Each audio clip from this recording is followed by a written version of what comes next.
Luo Chen dragged himself up the stairs, his mind a complete blank regarding how he'd ended up in this state. A throbbing migraine shattered his focus, and his clothes were nothing but tattered, ruined rags hanging off his frame. Mysteriously, his skin remained unblemished, despite the crushing fatigue. Stumbling forward, he finally reached his apartment door. A lone cardboard box sat waiting in the shadows. He'd likely overlooked it during the chaos of his recent move. Some decent souls had spared his belongings from the trash, neatly placing the box right where he would find it. Recalling it contained only dusty, useless photo albums, Luo Chen lugged the heavy box into his living room anyway. Abandoning memories in the hallway felt wrong. After all, old snapshots often hold a certain nostalgic, bittersweet magic. Slicing through the tape, he discovered a glistening first-place trophy from the legendary game Journey Through the Sea of Stars. Beside it lay a weathered photograph. Gazing at the image, Luo Chen's mind drifted back into the depths of the past. There's a special kind of comfort in remembering the defining moments that truly shaped your personal history, especially since this specific relic marked the very dawn of his explosive career in professional esports. 5 years ago, at China's national championship, superstar Park Han stood center stage, venting his frustration with the tournament. He was utterly unimpressed. Despite the packed arena, the visiting pro felt zero connection to the massive local crowd. As a foreigner who couldn't speak a lick of Chinese, his arrogant attitude quickly soured the fans' mood. The audience mocked him, whispering that the so-called incredible power was nothing but a total fraud. They claimed even a casual could wreck him. Naturally, the frosty reception left Park Han fuming with rage. He snapped back, calling the crowd arrogant noobs who knew absolutely nothing about the real pro scene. Panic set in for the host. He was trapped between a temperamental superstar and a riotous local audience. Grabbing the mic, the host desperately announced that Incredible Power was ready to crush anyone brave enough to challenge him. He issued an open challenge. If anyone hated Park Han's ego, they should step up and prove their worth. Deep in the crowd, Du Xiao's crew watched. Using a translation app, they realized the superstar was straight up insulting them. He'd basically called every local player trash. Park Han glared down at the fans with pure, unadulterated disdain. He viewed them as mere insects. Infuriated, Du Xiao turned to the quiet friend sitting right beside him. He begged him to enter the arena and humble that arrogant prick once and for all. His friend finally nodded.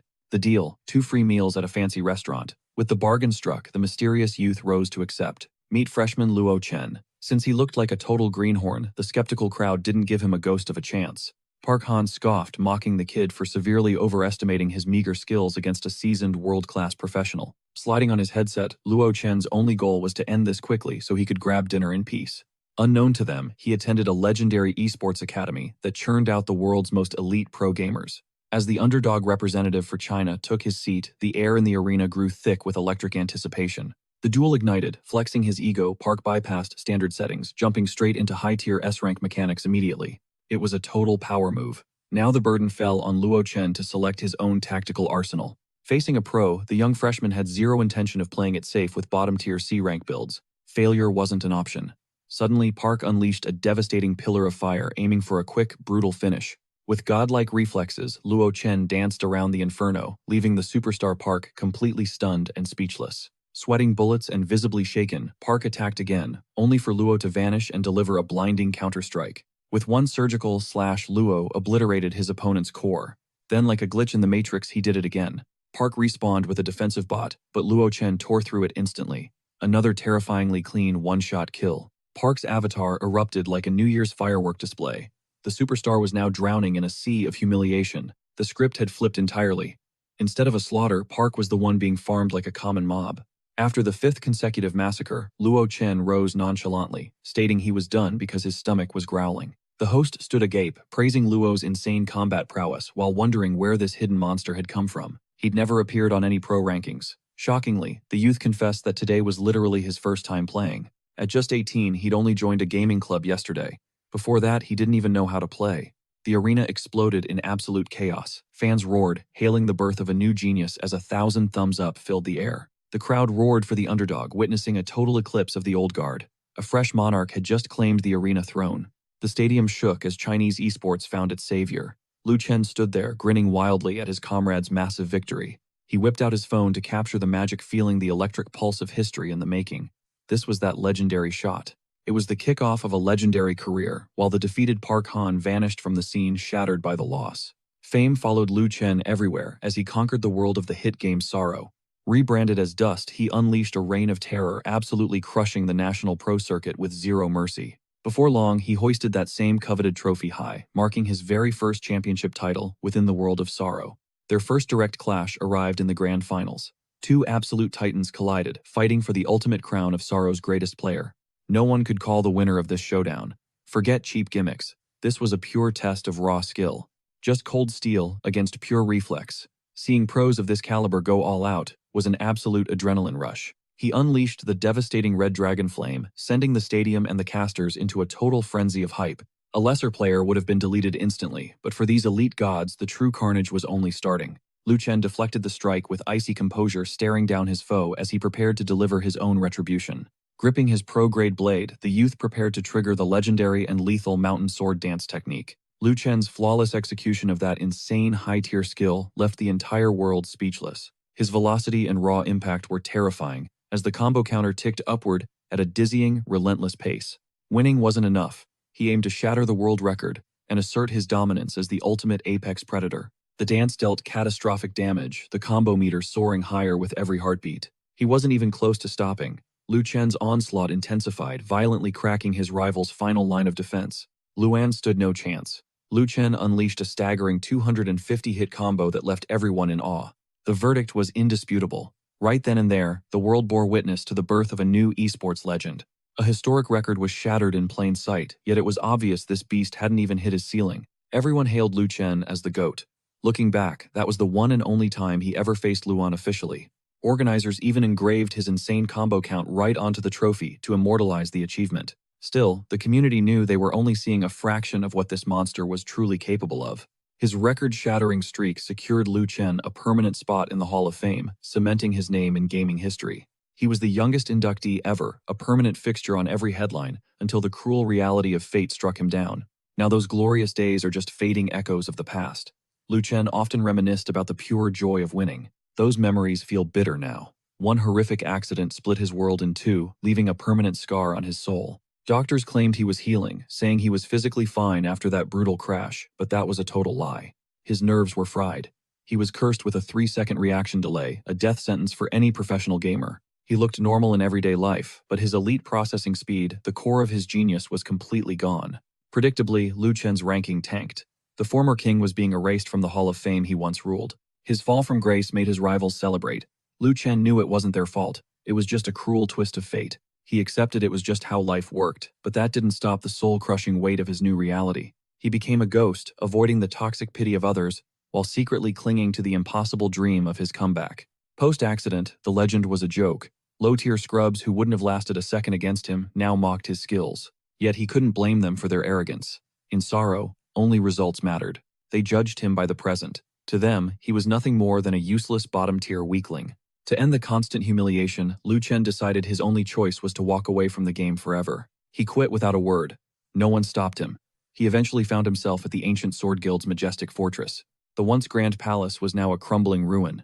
Dust couldn't believe his eyes what had happened to this legendary bastion. Desperate for answers, he waited for the guild leader, who finally emerged from the shadows of the decaying hall. The leader stepped out, finally ready to explain the tragic downfall of their once mighty guild. A massive wave of desertions had crippled them, as key members simply abandoned their oaths. They pillaged everything in sight, leaving nothing but ashes. Honestly, they're more demonic than any rival guild, the deputy chief growled.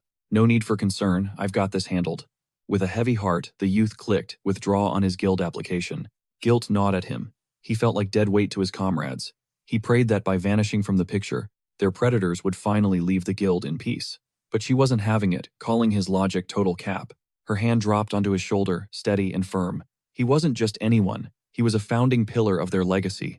The 4 stars, sun, moon, and dust. Breaking that bond was simply out of the question. It was clear Lu Chen was the primary target, and their guild was the trophy. In those days, their clout was just too massive. To take the crown, you have to slay the king. Countless vultures were itching to climb over his corpse, just to claim that throne. Then the boss dropped a bombshell. A challenge invite had arrived for Lu Chen.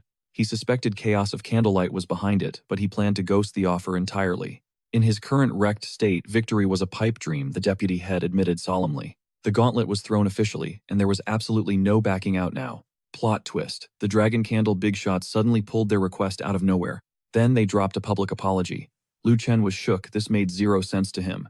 Why apologize? And to who? The deputy clarified that this letter was actually a strategic insult. claiming that a player like Dust wasn't even worth their time or energy to fight. They flexed that battling him would literally downgrade their elite guild's reputation. They claimed the random duel invite was a mistake that looked bad on their brand, but it was a low blow to his own guild, so they offered this fake corporate-style apology. The post went viral instantly. Every single player on the server was now feasting on the drama. The secret was out. Lu Chen was washed. He masked his internal turmoil behind a blank stare. He forced a smirk, saying he'd just go back to grinding dungeons if there was nothing left to do. Under the crushing weight of this coordinated hate campaign, the once mighty guild began to buckle, crashing straight to rock bottom.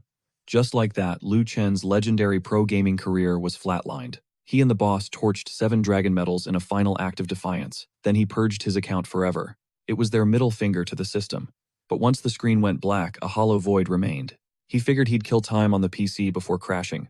The boot-up time was an absolute eternity. His own brain felt just as laggy. Lu Chen was basically a human version of his ancient stuttering hardware. It was tilting, but he waited. Finally, the forum loaded and the headline hit him like a truck. Every single member of his old squad had officially abandoned the world they built. Now thousands of toxic comments were dragging their names through the mud. Lu Chen was just done. Without the constant harassment from the haters, he might have saved those medals. But today, the weight of it all was suffocating. He didn't even know why he was still doom-scrolling these forums. Sleep was the only escape. But as he reached for the power button, a dusty box caught his eye. He'd totally forgotten about it. He searched his memories until a spark of recognition finally hit. It was the Heavenly Order gear, a custom helmet gifted only to the elite Hall of Famers. That glory felt like a lifetime ago. The endless hate had buried his past achievements deep underground, making him forget he was once a legend. Now it was time to finally crack that seal. They called Heavenly Order the successor to Heartache, a true masterpiece in the making. The devs hyped it as a revolutionary world packed with insane classes and unique playstyles, delivering pure hype with every mode. The tech boasted god-tier graphics and next-level immersion. Across the board, it was peak. Suddenly, his phone buzzed.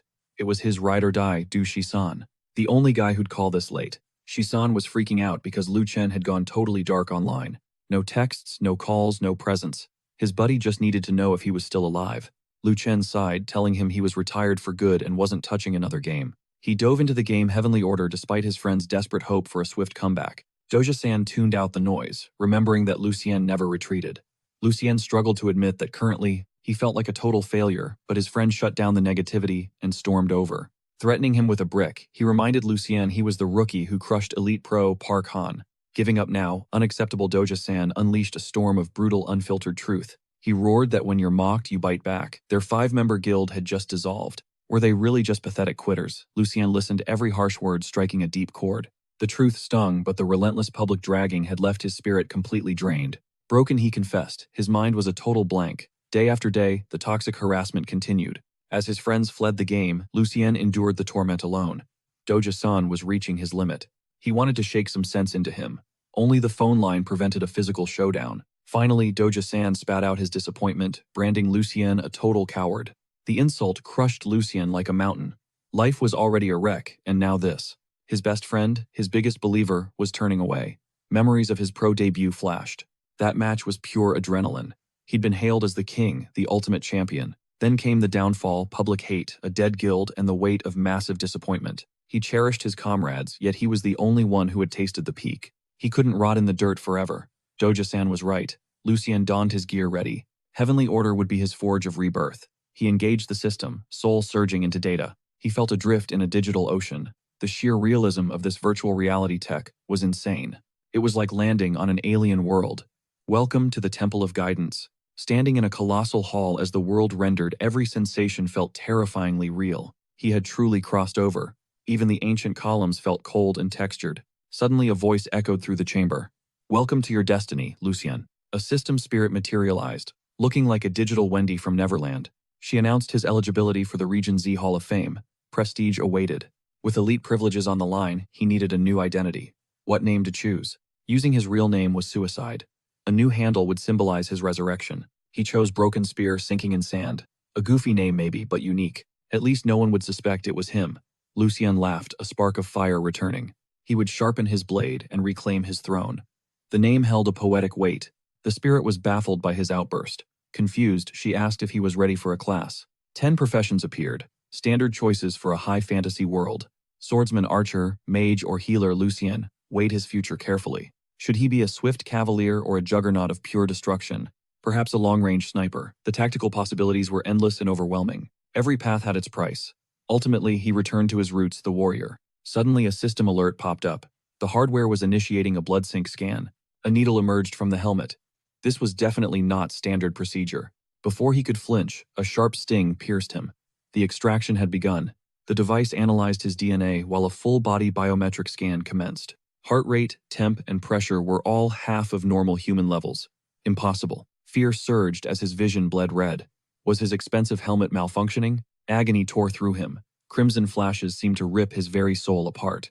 As the pain ebbed, he waited. What class had this twisted system granted him? After surviving that hellish grind, the system chimed a hidden class had finally awakened. Validating his raw physical stats, the game bestowed the legendary Death Knight class upon him. This was Hell's ultimate slayer, a master of lethality and sovereign of the night spirits. Lucian gaped at his avatar. This rare race looked absolutely cold, pure peak aesthetic. Everything was locked in. The wait was over. It was time to dive in. The prompt flashed, wood-broken spear, sinking in the sand begin. He smashed, yes, without hesitation. He spawned in Ridge, a starter zone for the undead. Lucian blinked, completely thrown by his surroundings. Why was his spawn point a literal dumpster fire? Then reality hit. He wasn't the warrior he expected. This was a scam. Where was that badass Death Knight from the promotional art? A ping explained it. Skeleton of Death was just level 1. No flesh, no blood, just vibes. Looking down, he felt the draft. He was literally just a pile of sentient iron bones. Suddenly, the first boss loomed over him, the chief mage of this corpse-filled newbie village. He stared at the puny skeleton, clearly planning to delete Lucian from existence in seconds. The mage barked that the knight's spirit must awaken, grip his blade, and begin the grind. Fate demanded he fight to establish the night spirit's absolute dominance. A system alert popped up. Lucian had just received a basic starter gear set. Shaking off the shock, Lucian checked his inventory for any silver linings. He scored a rusty iron sword and a shredded cloak. Barely loot, but he'd take it. Gearing up instantly, he actually started looking like a low-budget harbinger of the apocalypse. Hoping for a power spike, he pulled up his stats. Every single stat was 0. No cap, he was the ultimate scrub. He had to build this character from the ground up. The Archmage smirked, asking if this calcium boy actually wanted to get strong. The old man had plenty of tricks and offered some pro tips. Lucian was all ears. Still, he stayed cautious, wondering what the catch was.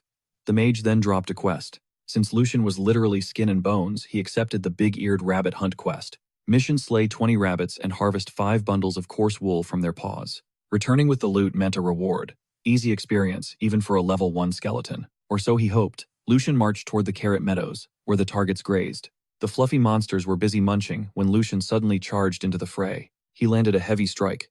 Not bad, he thought, finally catching a rhythm. The hunt was on. System prompts guided his timing, showing him exactly how to swing. It felt like a basic simulator, until he realized these rabbits were fast as lightning. Worse, the fluffballs fought back, dealing actual damage to his fragile frame.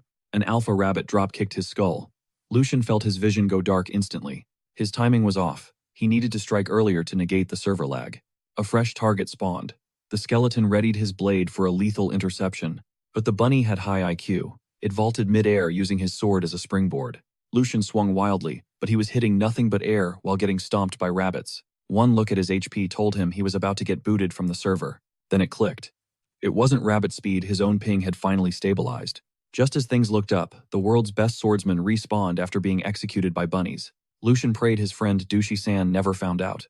This was peak embarrassment. He couldn't believe his lag dropped to 1 second. It felt surreal. But vertigo hit him hard. A foggy sensation took over, like a vital memory was slipping away. Then a vision flashed, a wrecked sports car surrounded by glass shards, and then a blood-drenched bat screeches before him. He'll need a better strategy next time. Once again, our player respawns at the starting point. Standing tall before him is a literal second Guan Yu. But honestly, Lucian couldn't care less. He recalls his doctor's words. Nerves have a way of regenerating. Lucian feels that impossible recovery surging through his skeletal veins right now. He definitely needs a hospital checkup soon. But first, he has to seize this chance and find a way to hunt down every single one of those remaining bunnies. Lucian begins the slaughter again, using a clever little trick. Targeting the next weak point deals massive damage. A flurry of lethal critical strikes explodes across the screen. The rabbits drop like flies one after another. Lucian grins. That reduced lag feels absolutely god tier. For the first time, the game feels buttery smooth. He's hyped, realizing his delayed reactions might finally be history. This means he can finally return to his pro-level playstyle. Suddenly, a strange vibration and a loud crash echo nearby. He spins around, eyes widening in shock. Instead of a bunny, a man's body comes hurtling toward him. Lucian catches it. The skeleton warrior grips the player, stunned by the sheer brutality. The poor guy is out cold, dangling like a lifeless rag doll. Lucian glares into the distance, searching for the culprit. Then a massive figure emerges. Clutched in its paws is a colossal greatsword. Unbelievable. Turns out these rabbits come in all terrifying shapes and sizes. This isn't just any bunny. It's the ghostly long-eared king. Meet the terrifying lord of the carrot field. A hulking roped muscle beast with a nasty temper. Other players are already bolting. Those claws mean instant death. Two players collide in the chaos. Seems like bunny hunting has become the deadliest trend of the season. Lucian punts those unlucky noobs out of the danger zone. Go safely, he mutters. I'll handle the payback. He locks eyes with the boss. His reaction time is still dragging, making this fight a high-stakes gamble. Despite his legendary gaming history, the adrenaline hit has him shaking with both fear and pure hype. Lucian white-knuckles his blade, bracing for impact. In seconds, the carrot field lord looms over him like a nightmare. The beast sports brass knuckles over its claws. Honestly, that's almost worse than it carrying a spear or sword. He needs to chill, but this rabbit is a straight-up demon, and its speed, it's absolutely cracked. It's a pure melee powerhouse. The only way to survive is to stay frosty and wait for a single opening. When it lunges, you have to frame-perfect dodge and strike where the armor is thinnest. Great, in theory, right, wrong. Just one punch from this beast erases a massive chunk of his health bar. The system pings a notification. Thanks to his undead status, the skeleton swordsman can regenerate his frame rapidly. His shattered bones snap back into place instantly, but his HP, that's staying dangerously low. Being an immortal skeleton is cool and all, but he's still facing an invincible steroid-pumped rabbit. He runs the numbers to see how much damage he can actually tank. The result is total despair. His critical hit barely scratched it for 8 measly points. This isn't a fight, it's a death sentence. The Rabbit King isn't just heavy hitting, its agility is insane, and its defense is completely off the charts. Lucian shifts into a defensive stance, brain racing for a win con. He barely sidesteps a crushing blow. There it is, a split-second opening at the neck. It's the only weak point he can exploit. Is there armor under that thick fur? He doesn't wait to find out. He lunges, aiming for a game-changing strike. But the blade bounces off. The rabbit doesn't have a scratch. Instead, it headbutts a tree, snapping it. Lucian gulps. If that headbutt connects with him, his skeleton body is getting turned into literal bone meal. He realizes the truth. Every common rabbit's weakness is buried deep under the king's impenetrable heavy armor. The power scaling is ridiculous. One glance at his stats tells him he's exactly one mistake away from game over. With his HP blinking red, he stares down the towering fluff ball of death. This monster is beyond aggressive. Right on cue, the rabbit's eyes glow red. It's entered a full-blown berserk mode right in front of him. To flex its power, the king stomps over to a massive tree and rips it straight out of the earth. Lucian stands paralyzed. The beast uprooted that willow like it was picking a dead weed from a garden. Any hope for a clean escape or a lucky break completely vanishes in that terrifying display of strength. The king hurls the entire tree at him. Lucian readies his blade, unleashing his signature high-speed combo. The same blade that failed against the rabbit's fur slices the tree like butter. But this monster, not stupid. Having launched the massive trunk, the Rabbit King surged forward, winding up a devastating haymaker. Lucian pivoted narrowly, escaping the blow, while grazing the beast with a counterslash. Survival was the priority. But the whiffed strike only stoked the boss's fury. Now a hulking wall of muscle with jagged fangs stormed toward him. With no weakness in sight, Lucian's focus slipped and he ate a punishing fist. Luck was on his side as his undead frame stabilized. Yet a brutal follow-up strike smashed his ribs, shattering the bone into dust. Realizing the perks of being a skeleton, Lucian brainstormed a desperate plan. At this point, diving into a hollow tree felt like a tactical retreat. But the Rabbit King had zero mercy, closing the distance and readying his brass knuckles for a lethal finishing blow. The impact was instantaneous. The sheer force sent a sickening groan through the ancient wood. Suddenly, the tables turned. The monster's massive paw became hopelessly ensnared by thick vines hidden within. The greenery coiled like hungry snakes around its limb. Watching from the shadows, Lucian slowly emerged, mockingly asking if the king enjoyed his little trap. This withered husk of a tree was a natural cage for parasitic vines. Once they locked on, there was no escaping their grip. The beast yanked with all its might, even using its other hand, but the vines held firm. In fact, the roots were dragging the rabbit further into the abyss. To reclaim its limb, the beast would have to smash the tree. Normally easy, but Lucian wasn't about to wait. Seizing the opening, our skeleton protagonist lunged, driving his blade straight into the monster's orb. This critical hit the jackpot, draining massive HP. But then the battle entered its final phase.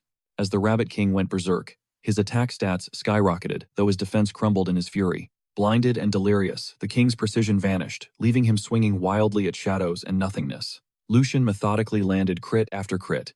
It was finally time to deliver the soul-crushing final blow. With a cold farewell, Lucian swung his blade, sending the Rabbit King's head rolling across the floor. System notifications flared, celebrating the fall of the king. Lucian hit level 4 in an instant. Claiming his boss rewards, Lucian felt a rush of pride. His first major raid was a success.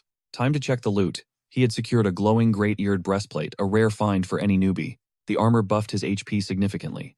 Plus, he snagged a massive magic stone prime material for gold. Without hesitation, Lucian equipped his new gear. In a flash of light, his entire appearance shifted. He no longer looked like a fragile pile of bones. 10 bonus stat points sat waiting. He could distribute them across health, mana, strength, or agility to further his specialized build.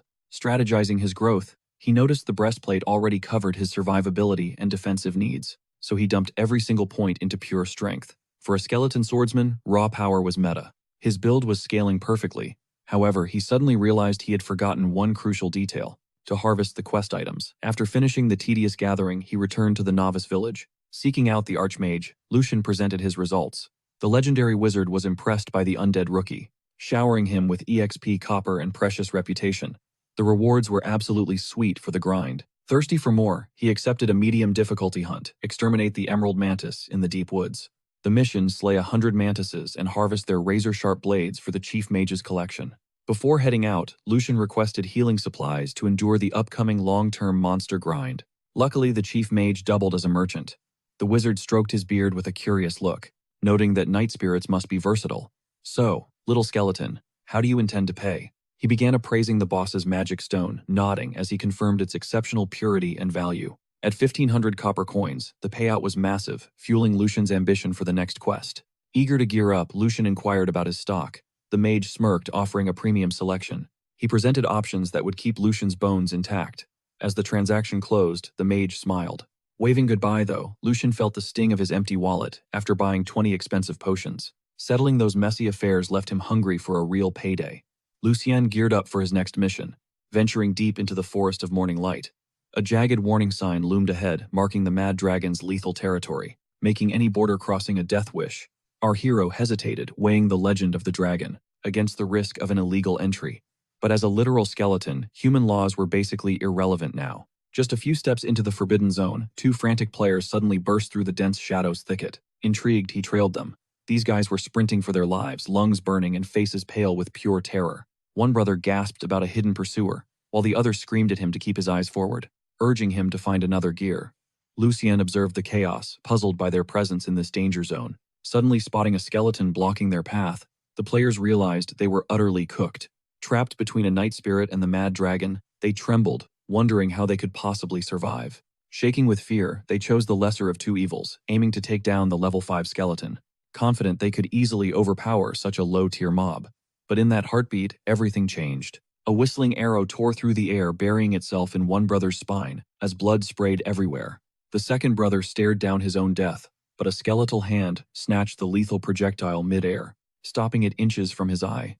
Stunned, the survivor stuttered out a heartfelt thanks to his undead savior, but Lucien simply noted that their luck had clearly run dry. Just then, a hail of razor-sharp shafts whistled toward them.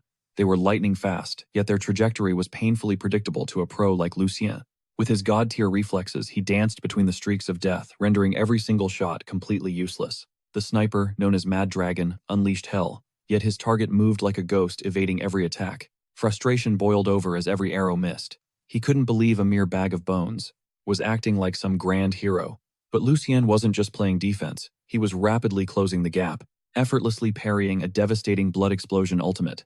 The archer watched in horror as his strongest shot was sliced. Dismissing it as a total fluke, he notched another arrow, desperate to regain his pride and kill the monster. But Lucien vanished, reappearing behind him with terrifying silence. In the blink of an eye, death stood at the archer's back. A single cold blade stroke delivered a farewell critical hit, ending him. Lucien sighed, noting that glass cannon archers never change. He expected a moment of peace, but an eerie, unnatural sound echoed through the glade. This wasn't the noise of players or monsters, but something far more primal. It seemed the earlier skirmish was just a distraction from a massive boss raid.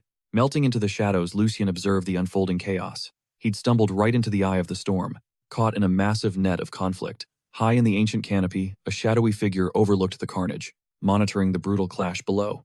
An elite squad of warriors was locked in combat with a massive beast. Their target, the fearsome king of the Green Mantis, with its health halved the commander above, barked orders promising to cover every death penalty and lost level with cold hard cash. This was the Mad Dragon Guild leader dangling massive rewards and performance bonuses to his troops, to fuel his soldiers' reckless aggression. Lucien quickly crunched the numbers of this slaughter, estimating the staggering cost of this raid. This guy had to be insanely loaded to bankroll. Such a massive sum for a low-tier boss. Suddenly, the mantis reared up its serrated blades, glistening as the guild, screaming battle cries for their master, and the guild's honor charged straight into the meat grinder. Their bravado mattered little to the beast, which began carving through armor like wet paper. Lucien watched the carnage, realizing this bug was on a whole different level than the Rabbit King. The guild's survival looked grim as their numbers dwindled rapidly against the mantis's fury. Yet the Dragon Lord kept barking orders, demanding perfect formation, despite the mounting pile of corpses. Lucien scoffed at the tactics, seeing nothing but a brainless strategy destined for a total wipeout. The sheer recklessness was mind-boggling. He recalculated the massive drain on the guild's massive coffers, realizing the price of this victory would be astronomical. This wasn't a raid, it was a financial catastrophe. Total madness. Why push your own squad to the brink? The onslaught was relentless, a never-ending wave of carnage. Finally, the Mantis King's health bar flickered. The Titan was starting to bleed. Sure, these warriors could drop him through pure attrition, but there was a massive catch. The beast instantly regenerated, unleashing fresh horror. Yet the commander coldly ordered the meat grinder to continue. Another rain of arrows blotted out the sky. Slowly, the monster's life began to wither away. The Mad Dragon Guild leader smirked, satisfied. "Archers, you've done your job," he purred. The order was absolute. Once the boss hits 1 HP, everyone stops. No exceptions. He'd claim the glory himself. No wonder this snake had already reached level 10. He'd snatched the lion's share of XP while throwing pocket change at his fallen players' families. But then the script flipped. Gross twitching legs began sprouting from the mantis's torso. It loomed taller, radiating pure malice. The Green Mantis King had just entered a berserk state. 7 razor-sharp blades erupted as its stats skyrocketed. Initially, the Dragon Guild idiots were actually hyped. They saw dollar signs, not death.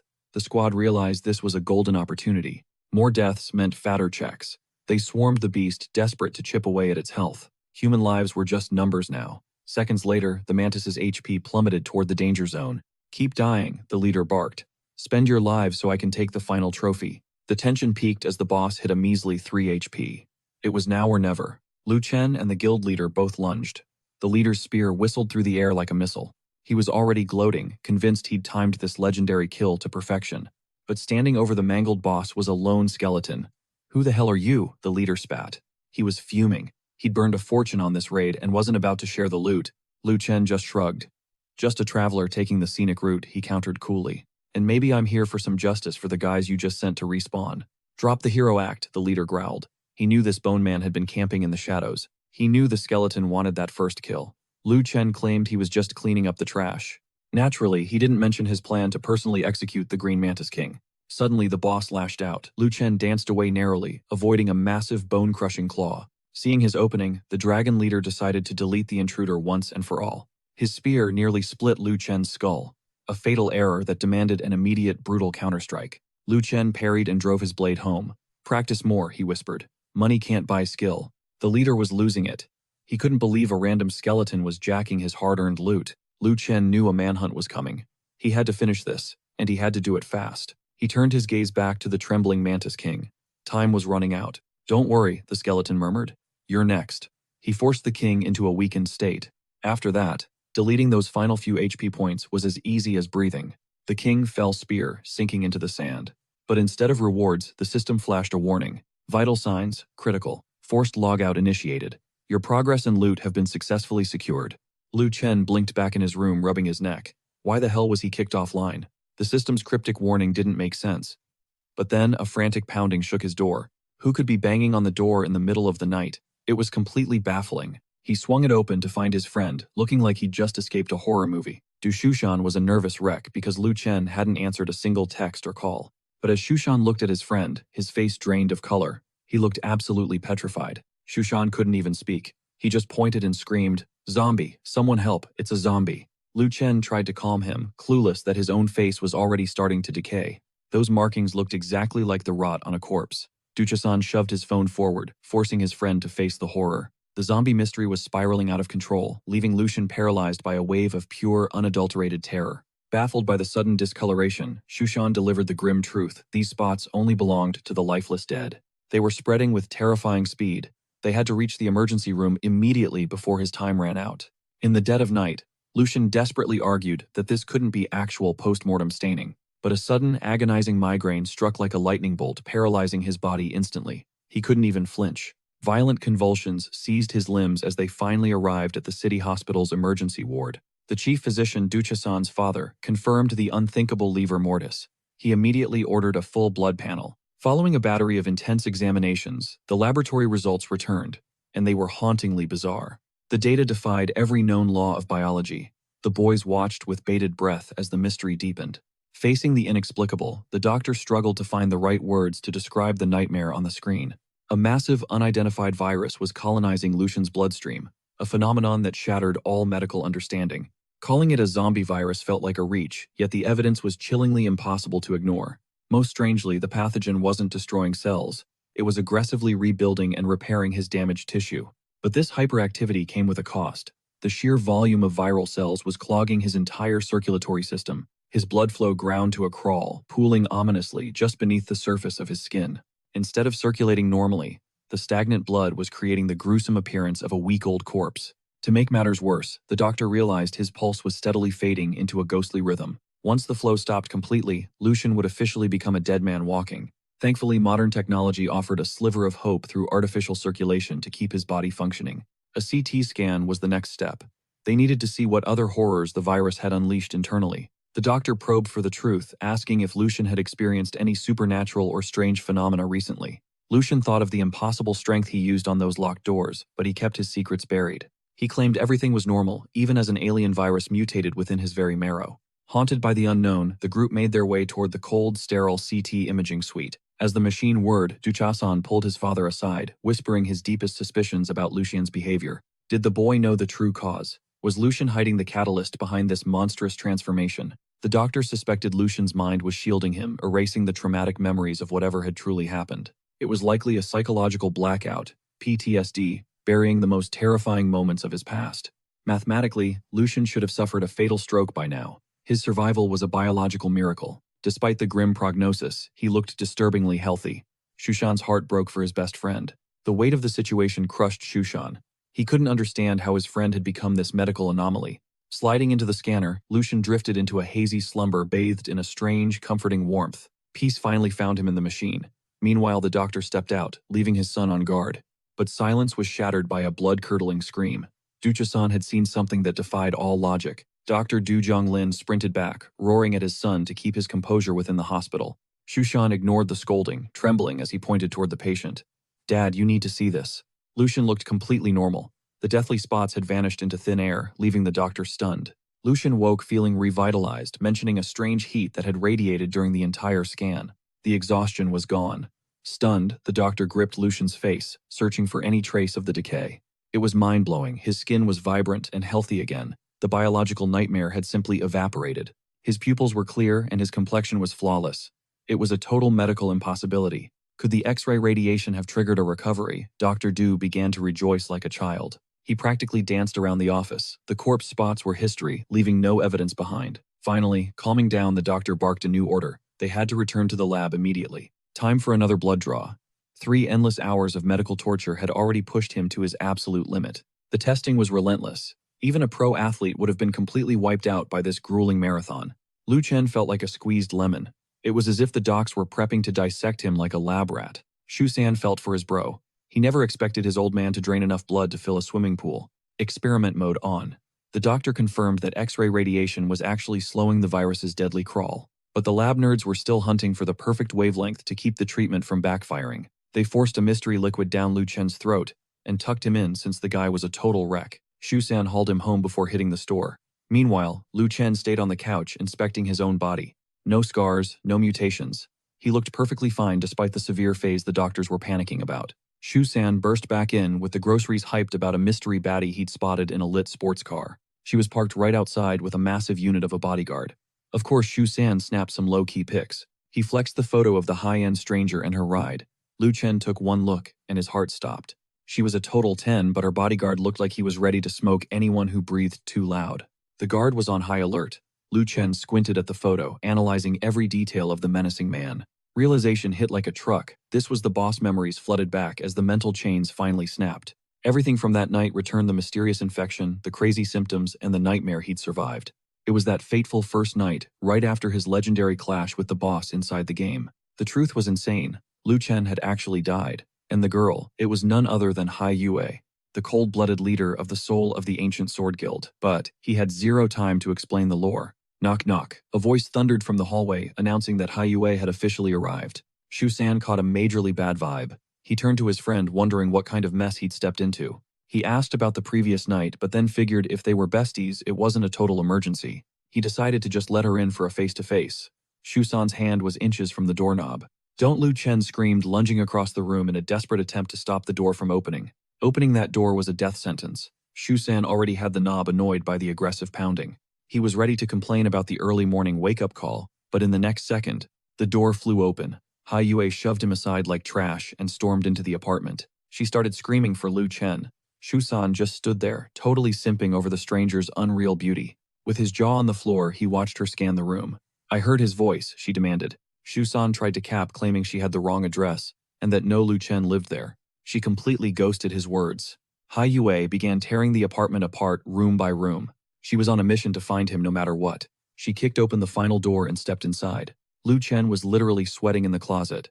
He did not want to face his boss after that rejection. Hai Yue stopped right in front of the closet. "I know you're in there, Lu Chen," she declared. She looked genuinely wrecked with worry as she reached for the handle. Shu San suddenly let out a roar. "Lu Chen is dead." She froze, her world shattering as tears began to blur her vision. Impossible. She thought it was a prank, but Shu San told her to check the morgue for the death certificate. Hearing the ultimate bad news, the beautiful leader turned and sprinted out of the apartment in tears. She left sobbing bitterly. Shu San bolted the door and asked if they'd just made a huge mistake. Lu Chen sighed. At the hospital, he'd hoped the radiation would turn him back into a normal human. He wanted to be human again, but now he wasn't even sure if he was alive or a walking ghost. He couldn't give her hope just to snatch it away. Despair was a kinder gift than his current reality. To him, a clean break was less painful, but Shu San was totally losing it over his friend's logic. "I need the full story," now Shu San demanded. So Lu Chen began the horror story of last night, the terrifying truth. He'd been buried alive right after his secret meeting with the boss. Lucien expected a chill hangout with the homies. He never imagined he'd be face-to-face with the guild's powerful vice-prez, Shi Yue. This wealthy goddess gifted him elite gear before inviting him to her private studio. She didn't hold back her feelings, but he shut her down instantly. With a 3-second neural lag, Lucien refused to become a deadweight, or let this beauty waste her life on a broken man. She insisted on driving him, but fate took a dark turn. Her political rival, desperate and losing the race for power, orchestrated a lethal ambush to eliminate her. A massive, heavily armed squad surrounded them. To protect her, Lucien ignited the fuel tank using the explosive blaze as a distraction, and sprinted through the chaos with her in his arms. She had taken a nasty blow to the head. Slipping into unconsciousness, Lucien threw her onto a passing tractor for safety, choosing to stay behind alone. To bait the thugs. Realizing their primary target had slipped through their fingers, they turned their savage rage on Lucien. He was pulverized within an inch of his life, until they assumed he was a corpse. After their brutal workout, the thugs hauled his limp body to the notorious Chaos Burial Mound in the city's northern outskirts. They dumped him in a shallow grave and buried him alive. But Lucien wasn't finished yet. The spark of life still flickered. Luckily, the heavens granted him a miracle. A torrential downpour began serving as his ultimate lifeline. Thanks to the deluge, the packed earth softened, allowing Lucien to claw his way out and escape his muddy tomb. Wandering like a mindless undead, he drifted aimlessly. Eventually, the searing agony began to fade, and he snapped back to reality at his apartment entrance. Incredibly, every single injury had vanished, leaving only his shredded rags behind.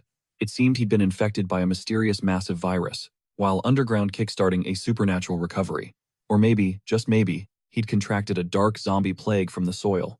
Lucien turned to his best friend, questioning his own humanity. Was he truly alive, or just a walking corpse? A panicked Shisan warned him that the Chaos Burial Mound held secrets far darker than they imagined. They had to investigate that cursed place. Lucien agreed. He needed answers about his transformation. But the moment he stood up, his strength bottomed out. His body was completely drained. Shisan insisted he refuel with a massive meal and get some serious shut-eye. Shisan swore he wouldn't scout the mound alone, before heading off to the hospital for a quick errand. To fix the mess with Lucien's faked death certificate, Dr. Du ordered his son to deliver Lucien's VR helmet to the clinic.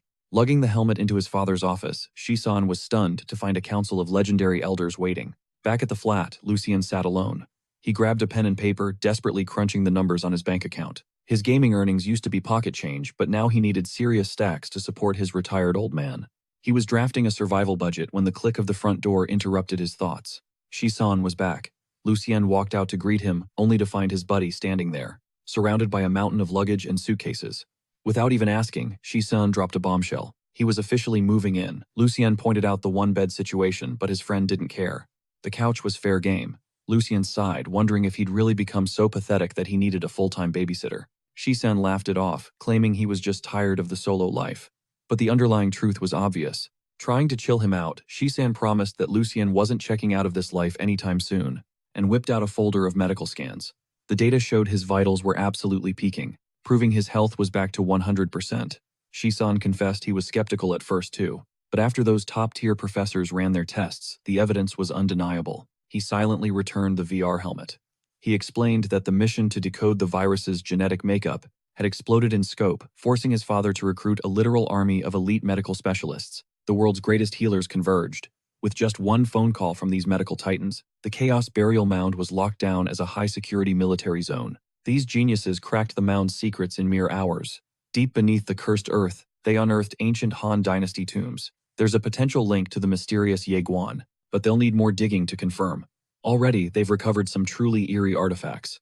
While these ancient graves were shrouded in secrets, a foul fluid seeped out harboring traces of mysterious viral DNA. This essence was a perfect match for what flowed through Lucien. Somehow the boy carried liquid as ancient as time.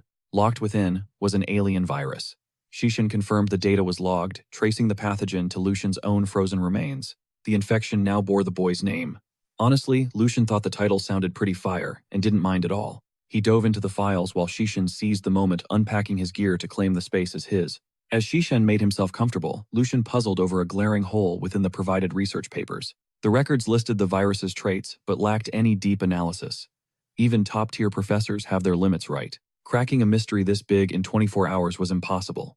Once the full study wraps, the intel will definitely expand. For now, only one thing was certain: this virus possessed an insane god-tier ability to regenerate. It's non-stop repairing Lucien's cells and buffing his physique. The virus basically acts as a biological stabilizer for his body. But there's a catch: it drags his pulse down and strains his organs. A massive debuff for such legendary power. Lucien wondered why the docs weren't swarming him yet. Little did he know professors were already planning 24/7 surveillance. They wanted him under the microscope indefinitely, but Dr. Du insisted that Lucien's own consent actually mattered. They'd uncovered a game-changing secret within the virus. For now, it was just observation, but the future looked uncertain. He might end up as a lab rat eventually. Still, Lucien stayed chill, never imagining this infection would save him. That regeneration had cheated death 3 times already. His viral DNA was a shield, and his lagging reflexes finally sharpened. Major win.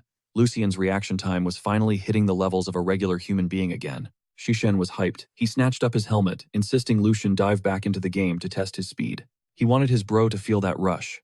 If this virus can mend cells, it only makes sense. It's fixing nerves.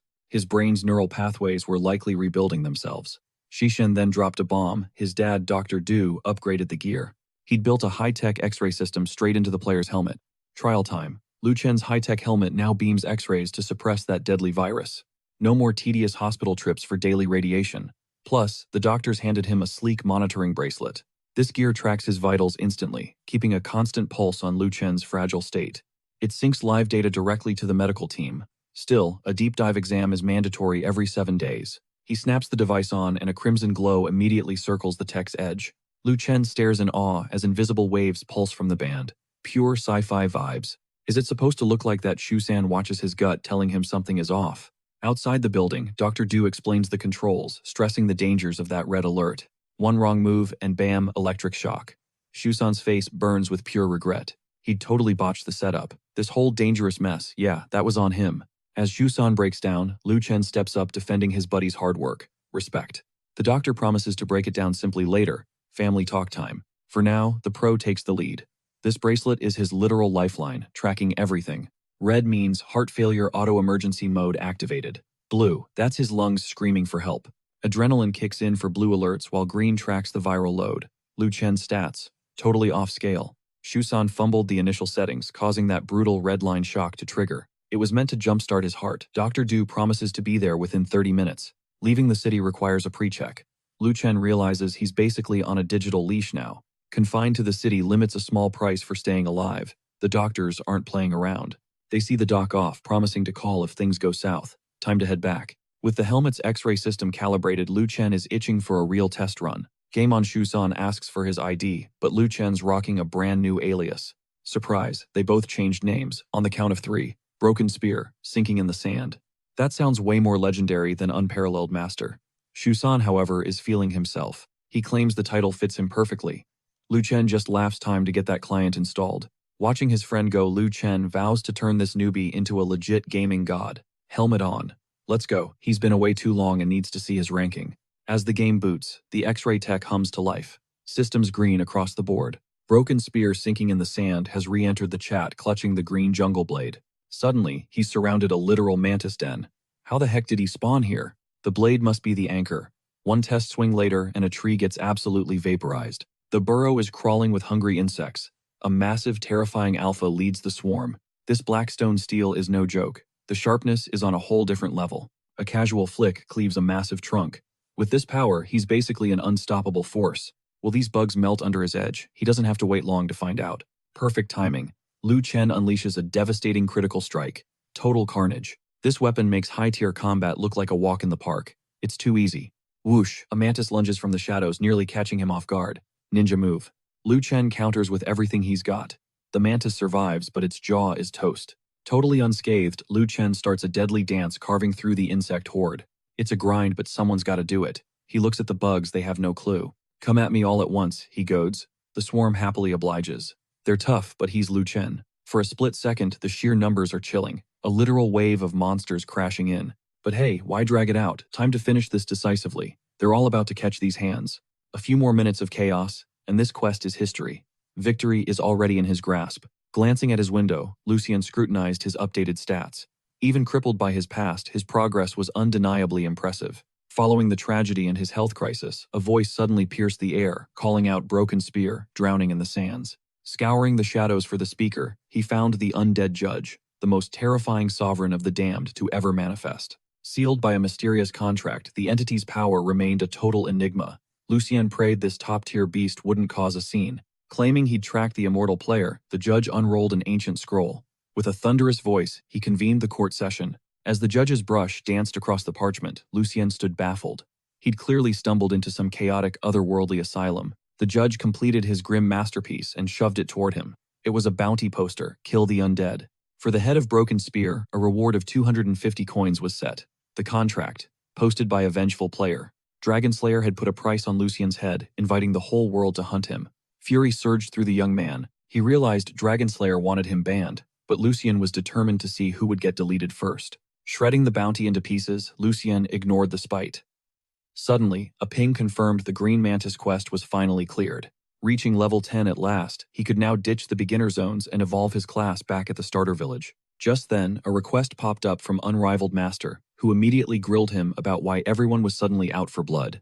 He demanded to know if Lucien had advanced his class yet. When Lucien said no, Shusen's patience hit rock bottom. Thanks to the worldwide ping, every greedy player now saw Lucien as a walking loot box, waiting to be cracked open. The speed of the mob surprised him, but Shisan just smirked, telling him to check the global chat for the real circus. One look at the scrolling text confirmed it. Every guild and solo player was thirsty for his bounty. When Shisan asked for the game plan, Lucien didn't even flinch. He stayed icy cold amidst the brewing storm.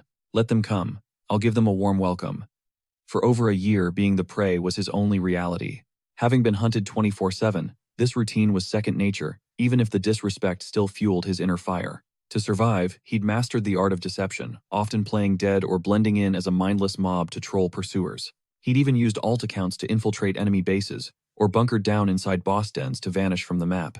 Hearing these tales, Shisan finally grasped the sheer hell his friend had endured throughout the past 12 months. After a year of blood and tears, Lucien was ready to strike back. He snapped a photo preparing his ultimate counter-trap. He sent the image to Unrivaled Master, instructing him to blast it everywhere. It was time to announce that Lucien was now the hunter. Luring the wolves into the forest of morning light while he advanced his class, Lucien flipped his hood up and vanished. Crafting a leaf-based ghillie suit, he used basic survival tactics that looked like child's play to a veteran like him. Stealth was his only ally. As he vanished into the brush, every player online suddenly received a high-priority notification. The ping revealed his photo and coordinates. The monster was spotted hidden deep within the forest of morning light. Greedy players swarmed the area. As they sprinted past a massive rock, the stone suddenly stood up and began to move. His S-tier camouflage had fooled them again. Once he cleared the wasteland, the ancient graveyard would finally be within reach. According to the village mage, Hanbin Cemetery lies beyond Fubin City. That's where the legendary immortal swordsman, Shuren, resides. Delivering the letter meant the novice skeleton would be promoted. But beware, this was the sacred territory of night spirits. Any human faction player entering this zone is marked for death. Undeterred, Lucien sprinted straight into the heart of darkness. He knew his new undead body changed the rules entirely, especially now that the Dragon Lord was watching him. With his skeleton identity exposed, graveyard guards were likely on high alert. He just had to breach the canyon walls first. Perched on a jagged peak, he scanned the horizon like a hawk, meticulously counting the enemies waiting in ambush. If the numbers were low, he'd slaughter them. If not, he'd trigger a chaotic distraction and slip through the cracks. Hanbin Cemetery looked like a classic horror set, crumbling headstones, scattered bones, and massive crows circling the dead air. A scout named All-Seeing peered through the gloom and signaled to the team that the perimeter was secure. Guarding the entrance, Night Sea Dragon questioned why it took 4 elite players to camp one lowly skeleton. The Dragon's love triangle argued that Dragon Slayer was simply being cautious, throwing massive cash at a sure kill. Meanwhile, Mini Mountain Tai remained stoic, treating this high-stakes assassination like just another day at the office. Suddenly, All-Seeing's eyes widened as she detected a ripple in the distance. Someone or something was finally here. The squad gripped their weapons, adrenaline spiking as they realized the target had finally walked into their trap. The moment he'd been craving finally arrived. Lucien prowled through the mist-shrouded graveyard, quickly counting 4 targets standing in his way. This was the ultimate chance to wipe them out. The players locked eyes with the skeleton, sneering that it was time to embrace his inevitable end. They barked at him to quit wasting their breath. Spotting the archer as the only ranged threat, Lucien prepared to blitz and close the distance. He calmly asked if they preferred a chat before the carnage. They scoffed, calling it a pathetic joke. No one here was interested in talking. Besides, when he snatched their boss and slaughtered the guild leader, mercy was never on the table. The players took their stances, waiting for the undead to make a move. Lucien mocked them, acknowledging their guild's immense wealth and influence. He suggested a lowly skeleton like himself should just run. Maybe they'd play nice and let him pass. The squad actually toyed with the idea. Let him complete his class, change, fat chance. Their orders were crystal clear: erase this undead freak from the server once and for all. The archer notched an arrow, tension vibrating in the string. Lucien yawned, claiming that hunting him down would take far too long. They snarled that there was no escape. He dragged their guild's reputation through the dirt. Finally, Lucien decided to come clean. He sarcastically confessed that he might have overstepped. The swordsman narrowed his eyes, realizing this skeleton's combat level was unexpectedly high. Reaching this graveyard solo proved he had some moves, but against their elite squad, he was still just a pathetic amateur. Their guild boasted heavy hitters ready to go toe-to-toe with legends like Shadow of the Candle and other top-tier factions. Lucien kept the chatter flowing, creeping closer while faking a terrified tremble to lure them into a false sense of security. At the mention of Shadow of the Candle, the skeleton burst out laughing, declaring they weren't even in the same league. His mocking laughter sent their blood pressure skyrocketing. They were itching to rip his bones apart right then and there. They closed the trap until they were inches away. Lucien casually plopped down, sighing that this boring conversation had finally reached its limit. He was ready to expose their sheer stupidity. The archer spat that the skeleton was acting way too bold for its pathetic level. She loosed an arrow at point-blank range, but it did absolutely nothing. Total silence fell as the squad's confidence instantly crumbled. Lucien unleashed a devastating critical strike, mocking how ridiculous an archer looked trying to fight on the front lines. He jeered at their non-existent teamwork. The survivors finally realized this skeleton was a total monster, nothing like the easy prey they expected.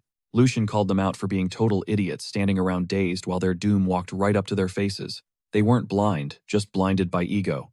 The swordsman roared at his team, desperately trying to keep them from panicking. It was still 3 versus 1, and the skeleton was trapped. They decided to encircle the undead, attacking from every possible angle. The players lunged all at once. Death seemed certain, but Lucien blurred, dodging effortlessly while landing a flurry of punishing counterblows. He taunted that they were finished without their archer. Infuriated, the female swordswoman ignited her assassin's blade for a final strike. Hoisting the blade high, she prepared to cleave the skeleton in 2. Lucien saw through the sloppy attempt at a surprise ambush. He knew he could crush them with ease. The players coordinated another frantic assault, desperate to end the undead, with one decisive hit. Lucian fumbled his shield activation but quickly realized his raw reaction speed had evolved beyond the need for basic defense. He needed to create space again, but suddenly a heavy axe hooked his blade, locking the undead's weapon in place. His weapon fell into enemy hands, and their faces lit up with joy. Unfazed, Lucian launched himself high into the air. Ready to brawl with his bare fists, he knew his peak power was days away. But first, these clowns needed to be dealt with. Completing his class rotation was his only priority. The players finally realized the battle had spiraled completely out of their control. This undead was a nightmare incarnate. Their tank was already gasping for air, his stamina bar blinking in the red. He triggered Earth Wrath to buff his damage, but before the skill could even land, a massive sword strike cut him down. The critical damage was astronomical. Their tank slumped like a dead turtle, heavy, useless, and immobile. The swordsman's jaw hit the floor. The tank was obliterated in one hit. After making quick work of the Scythe Girl, it was finally the swordsman's turn to die. He begged for a truce, but Lucian wasn't in the mood to chat. He simply drove his blade straight through the man's skull. He had zero interest in talking to corpses. The elite rapid response unit had been completely wiped off the map. However, the rest of the Mad Dragon Guild was definitely on the way. He had to wrap this up immediately. The swordsman slowly regained consciousness, shivering as he realized how close he'd come to deletion. Lucian just watched, completely unfazed. He'd certainly earned his paycheck today. Lucian loomed behind the survivor coldly, asking exactly how he'd managed to respawn so fast. The guy materialized exactly where he'd fallen. Lucian suspected the player was hiding some rare high-tier resurrection potion in his inventory. The player stammered that once you hit level 15, you respawn right on your corpse, smack in the center of the chaos. Reaching level 15 meant Lucian had to be 10 times more careful. This new mechanic was going to be a real headache. As players camped near his remains, the resurrected survivor claimed he'd already spilled all the beans. He begged the undead for an exit, but Lucian mocked his sudden loss of backbone. Where did that ego go? The player just threw a fit, crying about their total defeat. Suddenly, the Dragonslayer Guild leader challenged him. Lucian initially planned to ghost the request, but the undead forced his hand. The Dragonslayer instantly began barking orders like a tyrant. He locked onto the coordinates, promising to storm the graveyard in no time. He told his assistant to stall, but Lucian crashed the call with a smirk. He joked that these pests were as clingy as their leader, catching the Dragonslayer off guard. It finally clicked. He was speaking to his primary target, the man with the massive bounty. Lucian confirmed his identity, bragging that he'd already wiped out every single player in the cemetery. He was ready for a showdown. The Dragonslayer's blood boiled with absolute rage at the provocation. The undead kept roasting him, calling him a total scrub. Then he made a chilling vow. He'd slaughter the player again live. The guy started panicking, pleading with his leader for salvation. Another death meant a massive level reset. The Dragon Lord demanded he stop immediately, but it was too late. The line went dead as the player was brutally executed on camera. The entire guild stood frozen in shock. They couldn't believe the disrespect they'd just witnessed. It was war. The leader mobilized a strike team to march straight into the Hamble cemetery. While others guarded the respawn, Lucian perched high in the ancient trees waiting for his prey. Soon, the silence broke. A massive projectile streaked through the air, aimed right for his chest. A spear pierced him, followed by a relentless barrage of magic and arrows from the guild. The tree turned into a pillar of fire. Between the explosions and flames, survival seemed impossible. The Dragon Lord smirked. He was certain he'd finally put this arrogant undead in his place. Suddenly, system alerts flooded their screens. Every human present was now a primary target. The legendary Night Spirits Patrol had officially marked them all as enemies. The Dragon Lord was stunned. He had zero intel on this elite squad of protectors. A booming voice echoed through the mist, accusing the humans of trespassing on hallowed ground. They'd attacked a commander and ruined a precious gift. The patrol was out for blood. It was a trap. Panic surged as they realized they were facing endless, humiliating deaths. Marked for absolute destruction, the guild lost all composure. The human faction was in pure chaos. The patrolman vowed to eliminate everyone. He began raising an army of the dead to assist. Terrified, the Dragon Lord turned tail and ran desperately, trying to survive the carnage. He recorded everything, too afraid to even glance back at the nightmare unfolding behind him. A sea of skeletons surged forward, systematically tearing the human players apart with relentless fury. They were ordered to leave no survivors while the leader hunted the Dragon Lord. The guild leader tried to call for backup, hoping numbers would save his pathetic hide. The undead patrol just laughed. More reinforcements simply meant more humans to slaughter and devour. The captain's rage was infinite. A handful of kills wouldn't even begin to satisfy his bloodlust. The cemetery undead went feral, annihilating the players with brutal bone-crunching efficiency. They tore through flesh and bone, leaving a trail of gore. Nobody was getting out alive. Send them back to level 14 and kick them out. Lucian watched the chaos from the shadows. His plan worked perfectly. He recalled his secret trip to the starter village to prep this scheme. He'd hunted down 10 matching sets of clothes from a local mage to pull off the ultimate bait.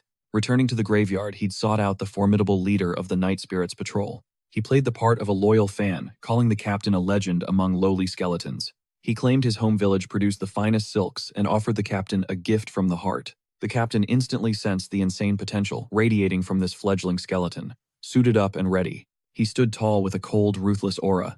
It was official, he was a true night spirit, a member of the nastiest race, born from pure rot and ruin. Lucian then turned to the patrol leader, asking to sketch the captain's epic form to fanboy over later. Naturally, he got the green light. Lucian parked the captain on a branch, set his pose, and told him to stay perfectly still, while the tiny skeleton got to work. He'd hoped the Dragon Guild would back off after their recent total defeat, but they did the exact opposite. Fresh bounties and contracts from the Dragon Slayers started flooding in. The rewards spiked as the hit list grew, making it obvious that everyone wanted a piece of the undead. Lucian loved their reckless spending. It would drain their vaults while baiting high-tier players. As the broken spear buried in the sand, he was vibing with how perfectly things were playing out. Knowing this was his path to the peak, he trekked through the graveyard for hours, eventually hitting his target. He'd reached the ominous heart of the Hanbin Cemetery, right by a weathered stone cross. He realized he was standing before the legendary Death Swordsman, Soren, the one the Archmage mentioned. The second he stepped forward, a voice boomed out, demanding to know his purpose. Lucian explained he was there for a class advancement. Without warning, the swordsman roared die and lunged.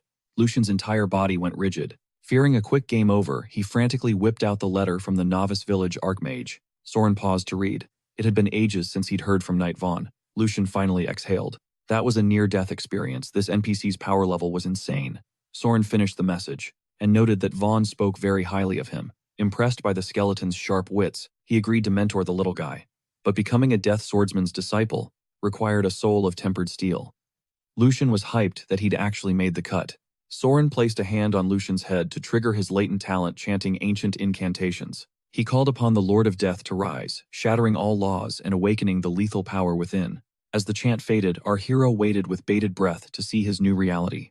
A system alert flashed. He'd successfully unlocked the elite undead power talent. This granted him a scaling damage bonus against anything that had already tasted death. It started small, but could eventually ramp up to a massive 50% damage boost. Soren beamed, impressed that his student had tapped into such a terrifyingly potent force of death. He officially christened Lucian as a Death Swordsman, in the name of the Executioner. He gave him the authority to purge spirits across every realm. Suddenly, Lucian's blade hummed with newfound energy, vibrating with the essence of a night spirit. He could now channel the Executioner's raw might. Lucian was ecstatic, having taken the rite seriously. Now wielding the status of an Executioner, Lucian stood tall as his initiation concluded. Finally regaining his mobility, he checked for new skills. He pulled up his status screen. Welcoming the class change rewards a heap of attribute points, reputation, and luck. He could feel it. He was now an absolute powerhouse. His only gripe, he was still just a bag of bones. He'd really hoped for a glow-up. Soren laughed, reminding him that a skeleton is the ultimate foundation for their kind. Bones have better durability and insane health regen, he explained, handing Lucian 3 skill books. Lucian was ready to binge learn them, but Soren suddenly turned into a shady merchant. He claimed these treasures were priceless, but offered a friendly discount for his new student. Lucian was loaded from his boss kills, but paying for tuition felt like a total scam. Shouldn't apprentices get freebies? But Soren's stone-cold face said otherwise. Saren insisted the price was a steal and warned Lu Chen against being greedy. Pay up, kid, and get lost. Coughing up that gold felt like a soul-crushing blow. Saren, the Death Swordsman, just smirked, swearing these volumes were top tier. He claimed he was taking a loss just for his student. Total scam energy, right? But hey, that's the grind. Once alone, Lu Chen cracked open the grimoire, letting the forbidden knowledge flood his system. The pages detailed sword basics, the undead grip and punishing blade, all game-changing skills for a rising skeleton. He realized his old skills had flat damage caps, but these new ones, they scaled proportionally. Late-game scaling would be absolutely cracked. Lu Chen turned to Saren, eager for a quest to test these powers. Saren was too busy flexing his new coins to care about training a hungry rookie. He had zero chill for teaching. He tossed a handful of scrolls at the skeleton's feet. "Quit yapping and get to work," he grunted. "Hunt down the human-loving traitors, purge the ranks, and restore our order." Lu Chen's target, the skeleton phalanx trial. It was time for a massacre. Mission: infiltrate the necropolis, slay 50 soldiers, and harvest 10 phalanxes from their remains. Hyped for the hunt, the young warrior marched toward the graveyard. The air turned heavy as he arrived. Blood-soaked earth and restless bones greeted him. Ahead, a skeleton guard was chilling, teasing his hound with a bone. The soldier sensed a presence, but before he could even draw, steel death came knocking. A single critical strike shattered him instantly. Lu Chen's damage output was officially reaching monster status. He kept moving, hunting for more prey. But a sudden surge of mana stopped him cold. Mystic energy began swirling where the skeleton fell, condensing into a strange glowing vortex of power. The energy balled into a sphere and lunged at his blade. He tried shaking it off, panicked. The light jumped to his arm instead, merging with his calcium-rich body. An alien sensation surged through his ribs. Lu Chen levitated his body, becoming a vessel for something intense. It felt like a total system override. The absorption finished, leaving him buzzing with power. He had just consumed a soul spark legendary stuff. He studied the spark, mesmerized by the glow. Whatever this was, it felt insanely good. He scavenged the next corpse, snatching another spark. He needed to uncover the hidden potential of this new skill. He picked up a piece of tattered cloth from the remains, running a quick item analysis. Complete trash. Low-tier junk with zero utility. He couldn't do a single thing with this garbage loot. Worthless scraps. Next time, he'd ignore the small fry. He needed high-value skeletons to feast on. Soon enough, Lu Chen was closing in on his final target. The quest completion was finally within reach. He wanted to roast these brainless mobs. There was no escaping his blade. Stop running and die already. But this final skeleton was built different. It actually had some fight in it. The mob countered with a violent whirlwind blade spinning like a deadly tornado of steel. Perfect for leveling, Lu Chen analyzed the move, recognizing the complex skill patterns hidden in the attack. Impressive, but it was riddled with openings. The skeleton couldn't keep up with Lu Chen's raw speed. One final blow ended the struggle. Quest complete. He had every soldier, kill, and phalanx required. Ding level 11 reached. It was time to head back to the cemetery and claim his hard-earned loot. He'd been hoarding those fabric scraps throughout the grind, betting they'd be worth something to the right NPC. Smart move. He managed to flip those useless rags for a shimmering low-grade magic stone. It wasn't much, but gains are gains. He trekked deeper into the city of the dead, feeling the vibe shift. The necropolis grew colder. This was the legendary burial ground of Kingu, a place steeped in ancient dread. Towering monoliths lined the streets built for titans rather than men. Lu Chen moved through the shadows wary. Suddenly, a massive foot blocked his path. It was titanic. The player froze, his breath hitching. Before him stood a colossal Kingu skeleton draped in a rugged sheepskin coat and wielding a massive stone club. Lu Chen craned his neck back, staring up at the sheer scale of the behemoth. This was insane. Please don't be a boss, he prayed. Then the giant's eyes flared with a ghostly light. Who dares trespass? No time for small talk. Lu Chen launched himself into the air, drawing his blade for battle. Aiming for the boss's crown, he unleashed a devastating crit. The massive Qingyu shrieked, before hitting the dirt, stone cold. Ethereal soul fragments surged toward Lu Chen instantly. It was an eerie sight. Something about this felt completely wrong. This behemoth crumbled faster than a low-level mob.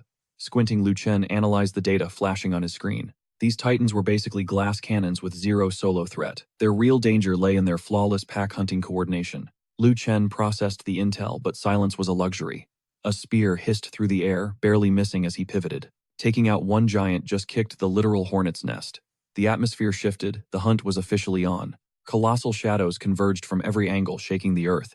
Their mission was simple: delete the insolent little skeleton. Lu Chen had the skill to win, but the sheer numbers were overwhelming. Each enemy was a literal mountain of muscle. They fumbled, tripping over their own massive feet in their haste. Lu Chen marveled at their raw, unbridled physical power. But raw stats don't win wars.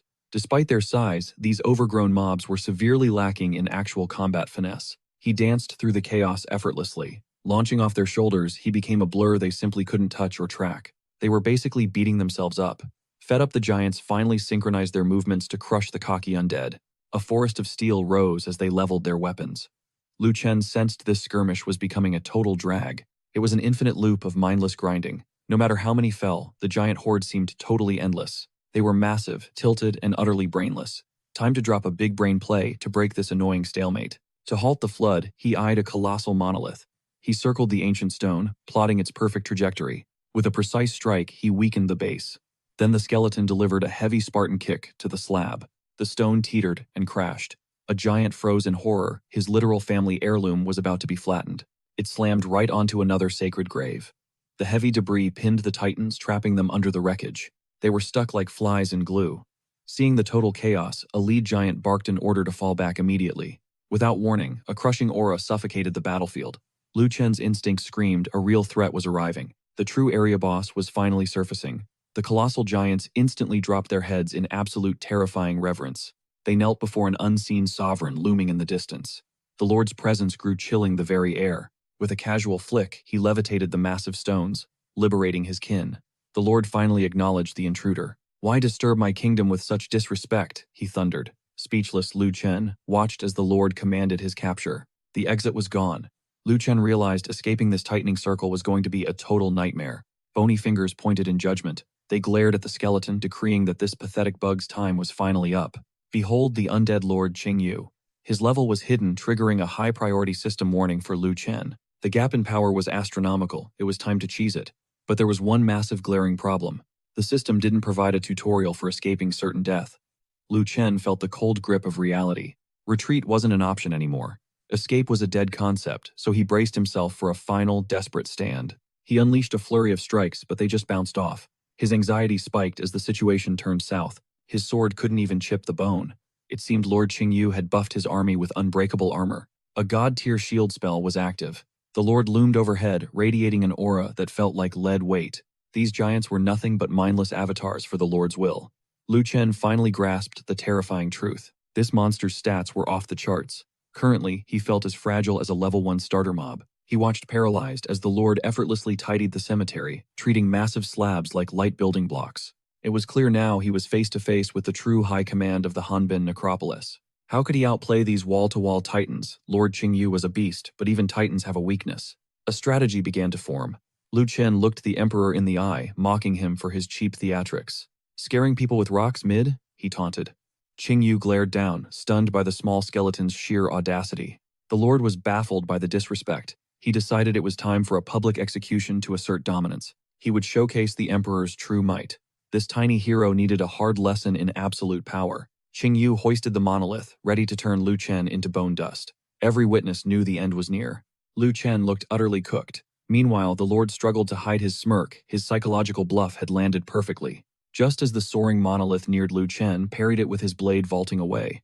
With a mocking smirk, he bid the boss a final cheeky farewell. The Qingyu giants watched in disbelief as the puny intruder vanished, hitching a ride on their ancestor's massive flying headstone. While Lu Chen soared away, Lord Qingya stood amongst his subjects, a lonely sovereign, reigning over a silent city of the dead. Breaking the shocked silence, one giant finally roared at his comrades to quit gawking and start moving. They scrambled after the runaway, a horde of lumbering behemoths desperate to hunt down the elusive little skeleton. Upon recovering the stone, they found a cheeky thank you note carved by Lu Chen. Surprisingly, the giant actually liked the gesture. The art was solid, and the calligraphy elegant. However, Lord Qingya couldn't help but feel his underlings were total morons. Seeing constant proof of their stupidity was getting old. It was glaringly obvious that these massive oafs were no match for the skeleton. Realizing they'd failed yet again, the monsters looked away from the stone, feeling the weight of their own incompetence. Vowing to hunt him down and finish the job, they scrambled away while Lu Chen safely reached the graveyard. He hauled back a bag of grim trophies, the specific skeleton finger bones Shuren had demanded for his task. Shuren the Death Swordsman praised his efficiency, handing over the rewards for completing the bone-collecting mission. Experience points flooded in, boosting him to level 12, and massively buffing his core attributes. It felt incredible. With another piece of Blackstone gear in his inventory, he was agonizingly close to finishing the legendary set. His power was surging, yet he knew the Lord of the Undead was still a mountain he couldn't climb just yet. Grinding through skeleton summons was his next move. Shuren then leaned in, asking if he'd survived his run-in with the Qingyu host. When asked about the Undead Lord himself, Lu Chen confessed that he'd escaped death by the skin of his teeth. Shuren nodded, noting that such a harrowing experience made Lu Chen the perfect candidate for his next assignment. Whispers said the Lord of the Undead was mobilizing a massive legion to lay waste to Hanbin Cemetery. The mission was clear: slaughter the Qingyu ranks, harvest their bones, and shatter every spike skeleton in sight. He needed to hold off the elite guards, buying Shuren the window he needed to execute Lord Qingya. Scanning the details, Lu Chen realized the difficulty was insane, but the promised epic loot made the risk tempting. This was a massive step up in rank from his last job. Shuren reminded him that true destiny is forged in fire. As long as that soul spark remained unconsumed by the Undead Lord, Lu Chen still had a fighting chance at survival. Curious, Lu Chen asked about the soul spark. Shuren explained that it's the very core and essence of an undead being's existence. The night spirits are ruled by 4 elite clans. While the undead are the most populated, they often lack respect. Orcs possessed raw, world-shattering strength, while the dark elves stood at the absolute peak of the arcane arts. They pulled the strings from the shadows, while the ghostly clan remained untouchable, completely immune to physical strikes.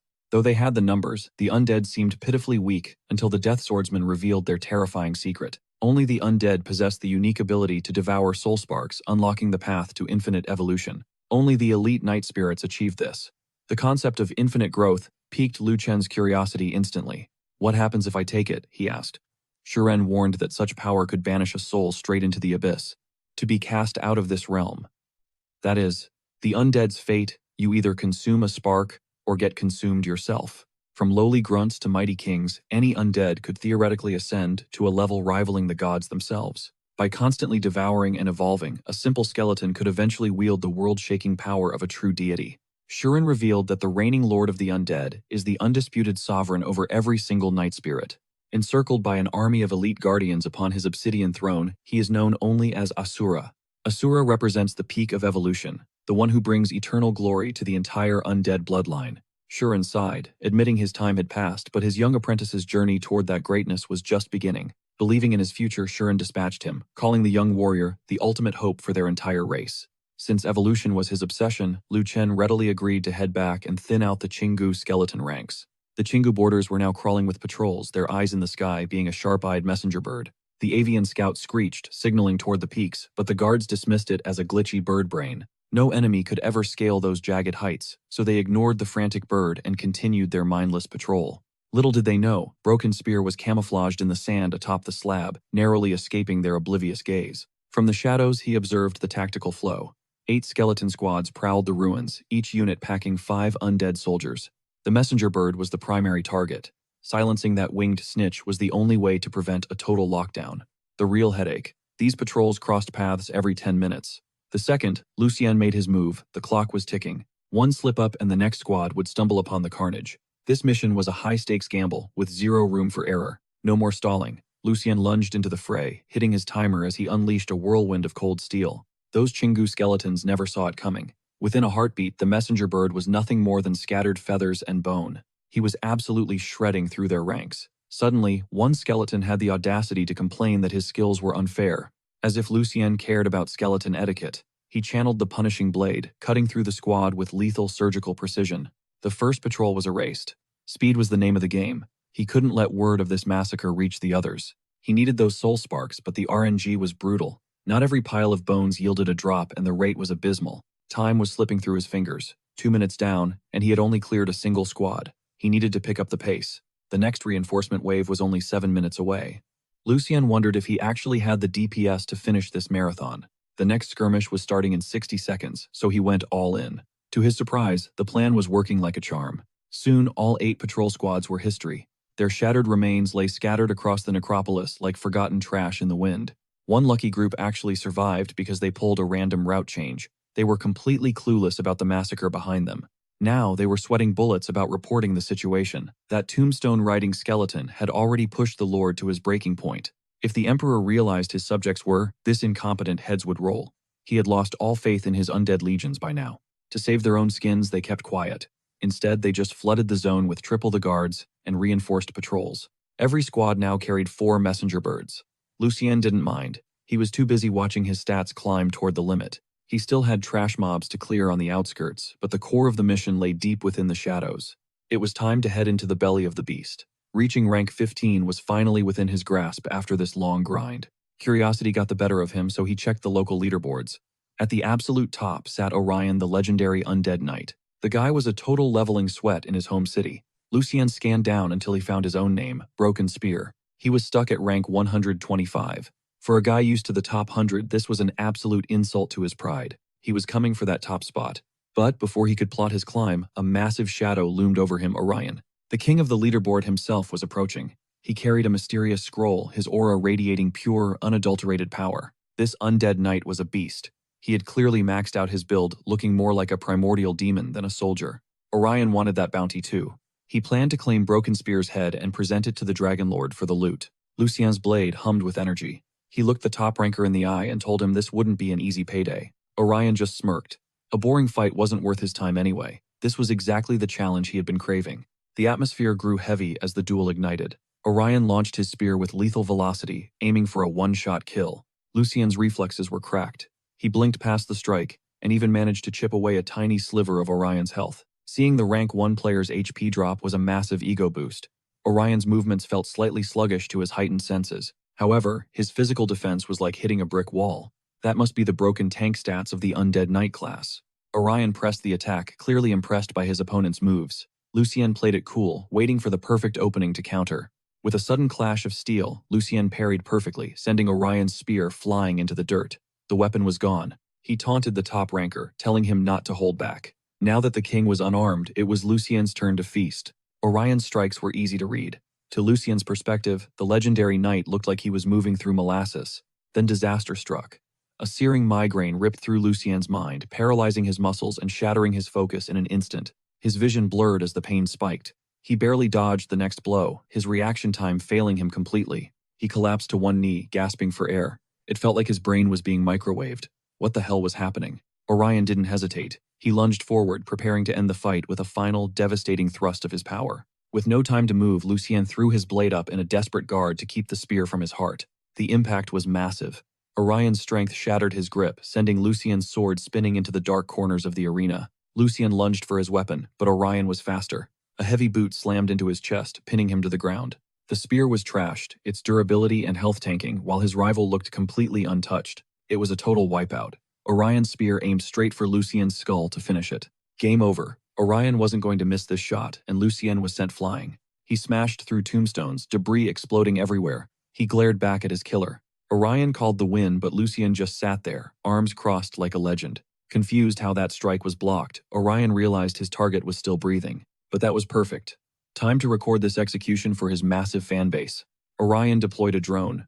Only kills count, and a live victim made for better content. Lucien ignored him practicing air combos. Orion couldn't believe this guy's audacity. He watched in disbelief. Lucien was actually laughing. It was pure terrifying madness. His reaction time had peaked. We're talking 0.01 seconds now. Lucien was hyped. Orion was just a high-tier guinea pig. An annoying little puppy. Weaponless, didn't matter. Lucien told Orion he'd win using only 2 fingers. The rank 1's ego snapped. Time to humble this arrogant low-level upstart. He lunged with the spear. Lucien didn't flinch, staring down the incoming blade. He was frame-counting, waiting for the gap. Then he reached out a hand. A simple flick. You're too slow, Lucien mocked. The rank 1 was stunned. The spear spiraled after a single finger touch. Orion's brain just completely broke. Parrying with a finger. Impossible. Orion went into a continuous spear frenzy, but Lucien's finger parried every single strike. A perfect, effortless defensive showcase. Total failure. Orion claimed Lucien could only block basic pokes, nothing more. Try a spinning spear, Orion roared. Lucien smirked. That move was even slower. Parrying it was child's play. Orion froze. Why was his spear phasing through him? Taking 0 damage, Lucien popped his speed buffs and closed the distance instantly. A knee to the face. Eyes on the prize, Lucien teased landing body shots. Orion was defenseless. Lucien snatched the spear right out of his hands. He disarmed him completely. The legendary spear now lay useless in the dirt. Orion was cooked. Lucien grabbed his sword and triggered a standard finisher. Checkmate. Orion panicked, activating his ghostly phantom armor barrier just in time. That plate was tanky. Lucien backed off, calculating how to crack the shell. Orion pulled a spare weapon. The duel restarted. A fire-imbued spear was hurled. A massive explosion rocked the graveyard. A system alert popped up for Lucien. Phantom armor was hitting 0 durability. Orion's power was about to tank. Orion was hellbent on deleting the skeleton, but it would take everything. Lucien didn't wait. He charged. Orion's mind went completely blank with shock. He used the ultimate fire strike, but Lucien was completely unfazed. How? Talk less, fight more. Lucien's sword pierced the armor like it was paper. Massive damage. The rank 1 realized his armor was failing. Lucien knew too. The defense was basically shredded. This was the perfect opening for the kill. One clean motion and Orion's head was separated from his arrogant shoulders. Strong guy Lucien admitted regretting that they had to cross paths today. He checked the tracker. No response. The game showed Orion was officially offline. Back in reality, Orion was shaking. He had force quit the game in total shock. He played back the drone footage, but he still couldn't process what happened. Even in slow motion, the movements were impossible. He just couldn't understand. Gung Sung scrutinized the footage frame by frame, but the player's movements completely defied logic. His opponent's lithe frame blurred, ghosting backward before snapping instantly back into his original stance. The spear tasted only air. The sheer velocity of that maneuver was absolutely soul-chilling. Only a true peak master could pull that off. Gung Sung knew he had to become this man's disciple. Lucian prowled the desolate Xingu burial grounds. Silence reigned, and not a single soul was in sight. It seemed Broken Spear had vanished or logged out. No matter his disappearance was only temporary. He'd drag the guy out of the dirt if necessary. Perched on a tombstone, Lucian suddenly sneezed. A cold unlikely. Legend says a sneeze means someone is intensely running their mouth about you. Nearby, Xingu skeletons grumbled through their patrols. Some brat had dared to ruin their day off. Probably some bottom-tier coward, they hissed, only capable of striking from the shadows like a rat. A pathetic, lonely loser who probably didn't even have a single partner to quest with. Lucian smirked at the insults. Coward lowlife. He'd show these bags of bones who the real dog was. Descending like a reaper from the grave, his blade began carving a bloody symphony of destruction. Standing atop a bisected corpse, Lucian's voice went cold. So who's the lonely dog now? Because today, I'm sending every last one of you straight back into the dirt. Realization dawned on the monsters. This was the rogue skeleton Lord Qing Ye was desperate to capture. Release the messenger sparrows, the captain shrieked. Call for backup while we swarm this loner. Lucian chuckled. This decentralized communication system was actually pretty convenient for his leveling plans. Suddenly, a wall of giants loomed over him, their massive stone clubs poised to crush his skull. A colossus swung with bone-shattering force, but the tiny skeleton didn't even flinch at the impact. The club phased through him like mist. King Skeleton froze, his sockets flaring in pure disbelief. His eyes had to be playing tricks. This was an impossible physics-defying glitch in his reality. His entire unit had unleashed hell, yet this tiny skeleton danced through the carnage completely untouched. Terror gripped the giants. Their only hope now lay in the arrival of elite reinforcements. Lucian grinned. I'm looking forward to the cavalry just as much as you are. Bring them on. He continued his deadly dance, toying with the giants just to keep things spicy while they waited. Once I wipe you all out, he mused playfully, I wonder what I should hunt next. A messenger bird pierced the gloom, reporting a total slaughter in the northeast sector of the cemetery. The news spread like wildfire. Every skeleton mobilized, surging toward the chaos in a frantic wave. The guard captain bellowed for haste. They couldn't let this legendary prey slip through their fingers. He imagined a triumphant victory, but a chilling sensation suddenly gripped the area around his neck. He turned to see his elite comrades being dismantled, shattered bone fragments raining from the sky. The bodies were flying, but the speed of the attacker was a blinding whirlwind beyond comprehension. Lucian materialized before him, mocking their sluggish pace. These giants were way too slow for him. Not that it matters, he whispered coldly. I'm going to annihilate every single one of you. The captain roared in fury. His intel explicitly stated the enemy was on the eastern side. Your squads were just too sluggish, Lucian yawned. I've already cleared half your territory. Soul motes flickered around him like haunting fireflies. Lucian wasn't in the mood for further conversation. Death had finally come for the patrol chief, just as it had for his useless underlings. The brute had dreamed of crushing the small skeleton, but his strength meant nothing against perfection. Xingu's leader fell. Lucian harvested the final bone fingers needed to finish his grim task. System quest complete. He was directed back to the graveyard to claim his hard-earned spoils. Finally, he would fix his lagging reaction time and ascend to a whole new level. Back in Hanbin, the player hungered for those legendary braces to boost his stats to the peak. With the bonuses secured, his next stop was finding a master blacksmith to mend his fractured steel. Out of nowhere, Lu Chen's train of thought was shattered by the sound of bitter weeping. He turned to see a somber funeral procession, where skeletons hoisted a coffin high. The lead skeleton lamented their fallen comrade Shaku, who was only 500, a life cut short by beheading. Lu Chen instantly connected this to the patrol tragedy. Side quest unlocked. This was an opportunity he couldn't pass up, especially seeing Captain Fat. The same captain Lu Chen had helped before now, bore news of their unit's heavy losses. Shaku, their top scout, was mauled by the Ironback Bear, leaving behind a headless corpse. It was gruesome. As the city's defenders, their failure weighed heavy. Lu Chen knew what to do. That Ironback Bear would pay for its sneak attack. He vowed to retrieve Shaku's missing head. Captain Fat's eyes lit up with hope.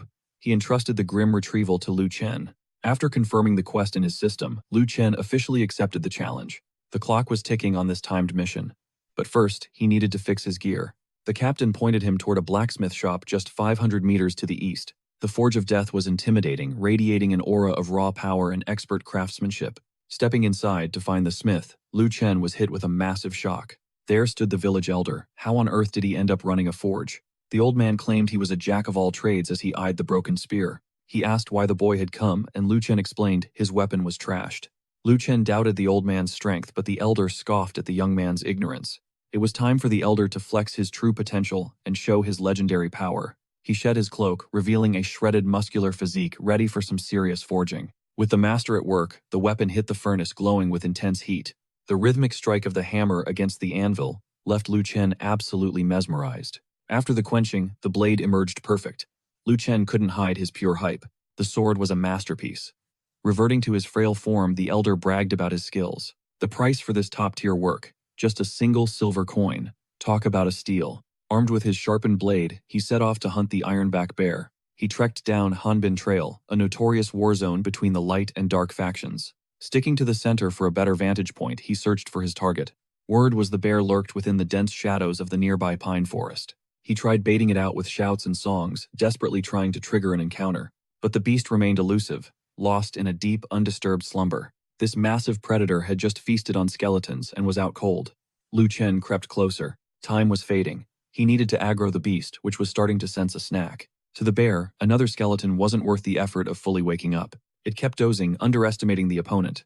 Lu Chen decided to go for a stealth kill. He drew his steel, leaped into the air, and aimed right for the monster's throat. But this beast wasn't just big. It was playing mind games, feigning vulnerability. Lu Chen's blade slammed against the bear's iron hide, dealing 0 damage. That armor was insane. He needed a complete change of strategy to break through. Direct stabs were useless. Backing away, he began to analyze the situation. The bear seemed too clumsy to have snuck up on Shaku. Was there another killer? The beast finally realized the danger and roared to life, its defense holding strong. With the timer nearly up, he looked for a weak spot on this armored tank. The massive giant charged and Lu Chen braced for the impact of a lifetime. Lu Chen spotted the creature's plush, vulnerable underside. It was a glaring weakness in its defenses. It was like slicing through butter. Lu Chen lunged, delivering a swift cut that fell just short of lethal. Still, the hit connected. Enraged, the beast's stomach fur tore open like a bursting, overstuffed seam. He felt victory within reach. He'd found the flaw, but suddenly the monster pulled a wild card. This was a first for him. Mid-onslaught, the massive bear executed a bizarre head-over-heels somersault. Tucking its belly away, it nearly crushed Lu Chen. Realizing this mob was elite, he readjusted his blade. Bracing for the next move to stop this gymnastic nonsense, Lu Chen gripped his hilt tight and vaulted upward, baiting the bear to stop its rotation. Yet the beast's spin was a dual-purpose shield. This stalemate was getting old. If he wanted to win, Lu Chen needed a whole new game plan. He mounted the bear's spine. As it reared up to buck him, Lu Chen dove straight for that soft underbelly. The tanky predator swiped with bone-crushing force. Lu Chen dashed back. Now was his chance to end this. He hammered the bear's snout and ears the soft spots. Before checking the damage, the beast retaliated. The counter was lightning fast. Lu Chen backed off, eyes peeled for another opening in the bear's guard. But it stayed tight. It slammed down, shattering the ground. Pivoting, Lu Chen targeted the armored back instead. He drove his steel between the iron plates, piercing the marrow. A perfect critical hit, its health plummeted. The end was near. Despite the crippling wound, the stubborn beast dragged itself back up for more. Lu Chen scoffed at its futile resistance. Big and brainless, he muttered, delivering a brutal blow to the skull. The blade sank into the eye, ending it. Notification: Ironback Bear mission completed. Time to hit the starter village. Lu Chen hit level 15, reaping a massive haul of epic loot. Grinning at the spoils of war, he immediately equipped his new, fresh loot. Leather pants lighter than bulky armor, boosting his agility to the absolute max. He snagged a scout's shroud for ghosting Hanlon unnoticed. Finally, Lu Chen returned to the city. Mission accomplished. He checked in with Captain Fan, who was chilling with the swordsman Shuren. These old-timers had centuries of history. Lu Chen dropped a grim trophy, the captain's brother's skull. Next, skeletal fingers for Shuren. System rewards, claimed. Another level up, and his kit was ready. Just boots and bracers left. He'd already equipped the gloves and that legendary Qing Wang fan. Lu Chen was clueless about fans. Master Shuren dropped the tea. This was built for top-tier strategists. It wasn't his style, so he headed to the floating ice bridge market to trade up. A greedy merchant was waiting. To keep a low profile, Lu Chen decided to use his mask. Masked up and ghost mode active, he swapped the junk for sleek boots and silver coins. Pure profit. The haul was legendary, but just as he turned to leave, the vibe shifted. Busted. A local menace, unshakable Mad Dragon, lunged instantly, recognizing Broken Spear's signature style. Rumors about your speed weren't cap, he sneered. Lu Chen parried the strike, trying to de-escalate. Wrong guy, pal, Lu Chen lied. But he knew this psycho was from the Mad Dragon Guild. It was unshakable, all right. But how the hell did he see through the mask's disguise? The thug laughed. The mask hides your face, but that blade is your death warrant. Suddenly, he shouted to the crowd, 50,000 gold for this masked rat's severed head. Only the Mad Dragon Guild pays in full. Lu Chen cursed it. This was a total setup. No honor, just greed. Every sellsword in the market suddenly had massive dollar signs in their eyes. They swarmed. Everyone wanted the prize. The thug grinned. Everything was going exactly to plan. Lu Chen was cornered. Blades flashed as the thug moved in for the final bloody kill. It was a nightmare. Even if he crushed this clown, a greedy mob was waiting next. More hunters were circling. Lucian gripped his hilt, demanding to know why they wanted him dead. Steel sang as he took a stance. A tense standoff. Then Lucian bolted for the cliff. The thug chased, but too late. He'd been baited. Pursuing further was a total suicide mission. He pinged the guild Broken Spear is headed to Hunbin. Cut him off at the pass. But the backup was AWOL. Lieutenant Fancy had just raided their own HQ. Total chaos. Every unit was hunting the traitor, Fancy instead. The guild's plans were going up in smoke. Fancy was a disaster. Fine, unwavering, would end Broken Spear with his own two hands. While they chased her, Lucian vanished into the dark pines, aiming for the safety of Hunbin. Almost there. But then a shadow flickered. His pursuer was already standing in his path. Face to face. Quit clinging like a parasite, Lucian spat. The thug just growled in response. Your life insults the Mad Dragon name, he hissed. Then his eyes sparked a skill was charging. Skill activation detected. Lucian unleashed a flurry of strikes to break the thug's deadly focus. No magic today. The duel was peaking, but then Lucian sensed a new presence and hesitated. A third player joined the chat. Standing right behind the thug was the legendary Orion. Beside him, a massive dire wolf snarled. That masked man. Why did he look so familiar? Green gear, green blade. He was a dead ringer for the legendary Broken Spear himself. Long time no see, Orion roared, charging. Great, another ally trying to take his head. Lucian didn't hesitate, he cleaved the wolf in two. Orion just laughed, totally obsessed with the hunt. He lunged again. Back off, Lucian warned. I didn't miss you for a single second. Rocks exploded under Orion's fury. Seeing the drama, Unwavering realized these two were bitter rivals. Let's team up, the thug suggested to Orion. We can take him down together right now. Orion scoffed. This kill belonged to him alone. Honor was everything to this legendary warrior. The thug was confused until Orion's strike knocked him cold. That's why he's number one. In a clash between titans, small fry were just noise. Before his screen went dark, the fallen Mad Dragon spat a final curse at Orion. Orion just shrugged. Who was this random anyway? Now that the nuisance was deleted, it was back to business. Time for the real showdown. Lucian saw Orion's isolation, while Orion realized Broken Spear had reached level 15. He was impressed. His rival had definitely been grinding. His presence felt even more oppressive. Lucian felt Orion's speed spike. One tiny slip-up, and it was game over. He closed the gap like a lightning strike, jamming Orion's long-range advantage. Orion froze in terror. Paralyzed, he ate the first sword strike. Then Lucian's blade tore straight through him. His health bar bottomed out, but the adrenaline was insane. He'd never seen speed like this. The top ranker was baffled. All his points were in agility, yet he couldn't land a hit. Lucian lunged again, leaving Orion helpless. The blade flashed in a deadly arc, decapitating Orion as easily as slicing tofu. Moments later, Orion flared back to life at respawn.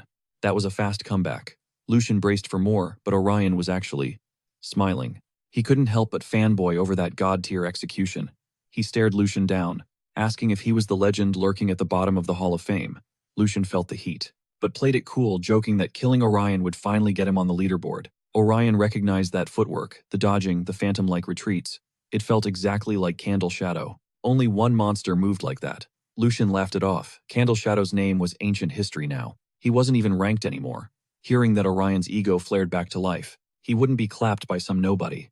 Lucian, however, was busy scanning Orion's gear, triggered by memory. He remembered the arena's backstage tension, the bets on who would take the crown. Many bet on Candle Shadow, a high-level titan decked in legendary artifacts, but whispers told of a low-level underdog wielding nothing but a simple magic blade. No one thought the kid stood a chance. Then Lucian stood over Candle Shadow's corpse. He told Orion that nothing is set in stone. In this world, stats aren't the only thing that dictates a winner. As Lucian locked in, Orion felt the kill pressure. Death was coming again. Lucian scoffed, saying grinding mobs was a waste of time. If you lack the balls to face an equal, you might as well uninstall now. Orion was fuming. How dare this guy question his resolve? Lucian didn't hold back, breaking down Orion's flaws, while Orion screamed denials. Lucian just walked away bored. Orion yelled excuses at his back, claiming he was just having an off day. But he wasn't quitting. He'd crawl through hell to take Broken Spear down. Lucian chuckled at the salt. Go home and watch the VODs, he suggested. Orion logged out, swearing his cheap gear was the problem. He pulled up the recording immediately. Surely it was just a technicality, but as he scrubbed through the footage, the truth started to sting. He paused the video, analyzing every single frame. He realized he'd been a total clown. He'd engaged at 30% health. His agility points were useless against a monster like that. He needed high defense stats. He watched the slaughter on repeat. Broken Spear didn't even move like a human. He moved to his whiteboard, obsessively mapping out every frame and characteristic. He logged every bit of data on Broken Spear combat patterns, levels, everything. The execution was clean, but he found the gaps. He needed a tank and spank strategy. Focus on defense, then wait for the opening. Every god has a weakness. Orion grinned at his new blueprint for victory. Soon, the tables would turn. Broken Spear was going down. Meanwhile, in the dark district of Hanbin, an ancient tomb awaited. Seeking sanctuary in death, Lucian dragged himself to the burial grounds. The coffin beckoned as his only relief. Fighting back yawns, his body was on the verge of collapse after an all-nighter. He crawled inside a casket to recharge. Peace was short-lived. Just as he drifted off, a shadow loomed over his makeshift bed. It was Orion's spear leveled, barking orders for Lucian to face him. Lucian just sighed, wondering if the guy was delusional. He was trashing the place like a madman. Orion boasted about his sleepless night, analyzing every frame of Lucian's combat. He claimed to have cracked the code to defeat the Broken Spear. Lucian struggled to keep a straight face. This clown really thought a few VODs would save him. Suddenly, Orion lunged his spear, a blur of motion. Lucian had his own tricks ready. Before Orion could even blink, the duel was already over. Pure dominance. Lucian perched on the coffin lid, calmly sipping a potion while Orion lay in the dust. Something was different. The kid actually improved his defense, yet the result remained the same. Seconds later, Orion respawned, ready for more. He seemed weirdly hyped about surviving a few extra seconds. The glint in his eyes said he wasn't quitting. It became a cycle die, respawn, repeat. Lucian couldn't figure out what kind of masochist he was dealing with. The novelty had worn off. Fighting this guy was a total snooze fest. He just wanted to slap some sense into him. After the next respawn, Lucian cut him off. He wasn't about to be Orion's personal punching bag for free. If the top-ranked player wanted elite coaching, it was time to talk business. How fat was his wallet? Finally, shaking off the pest, Lucian headed to Necropolis's Thorn Cemetery. His buddy Shisan was already waiting there. He roasted Shisan for still being level 10. Stop moving like a turtle, man. You gotta grind harder. Lucian dropped some serious gold for gear upgrades. In exchange, he needed Shisan to play the spy. The mission: dig up dirt on the floating ice city. Meanwhile, Lucian kept multitasking by slaying monsters. He shattered another skeleton, but the Spikebone passive kicked in, shaving off 8 of his health points. Audacious, he gripped his spear tight, unleashing a forbidden skill that obliterated the undead. Level 20 reached. After crushing one last mob, he pulled up the Ice City leaderboard to see where he stood. The reality check hit hard. Even at level 20, the top 10 spots felt like a distant dream. Names like Fancy dominated the board. 4 heavy hitters held the peak, his soon-to-be ultimate rivals. Preparation was key. But suddenly, an agonizing cramp seized his gut, folding him over in sheer pain. Trembling, he watched the system alert flash red. Hunger had bottomed out. If he didn't eat now, he was finished. Lucian hit the dirt. In his relentless grind, he'd completely forgotten that his character actually needed fuel. The system screamed critical weakness. 1 more minute of this, and his journey would end right here. Dying of hunger, talk about an embarrassing way to go. He was too weak to even log out. He started shoveling bitter grass into his mouth, desperately trying to nudge that hunger meter back up. Hey, what are you doing? A soft voice cut through the silence. A young girl was watching him. He snapped his mask back on and turned. A girl named Xianzhang stood there, in a pink dress basket in hand. Definitely an NPC. She tilted her head curiously, waiting for Lucian to explain his weird behavior. He couldn't find the words, so she guessed he was starving. She pulled out a homemade oatmeal bar. She offered it with a smile. Lucian didn't hesitate. He thanked her unmasked and devoured the lifesaver instantly. Energy surged through his veins again. To test his strength, he lunged at a tree, snapping it like a toothpick. 1 strike was all it took. The girl's eyes lit up at his power. Lucian reached for his coin pouch to pay her. She shook her head, insisting the snack was a gift. Lucian sat beside her, sensing a potential quest nearby. Her mother was ill, and only rare white mushrooms could save her. Classic RPG tragedy unfolding. Those grow near Ice Hill, a death trap crawling with spirits. A kid like her wouldn't last 5 minutes alone. She was terrified but determined. She planned to spend a whole month foraging just to bring her mom back to health. It was a long-term grind, but Lucian knew these kinds of quests usually paid out in legendary rewards. He admired her guts. He proposed a deal, monthly bread shipments, in exchange for his protection and gold. 1 silver coin per batch. Deal struck. As she skipped away, Lucian checked his new quest log. Profits ahead. Time to lock in. Quests, gear, and massive levels. The road to the floating ice city starts now.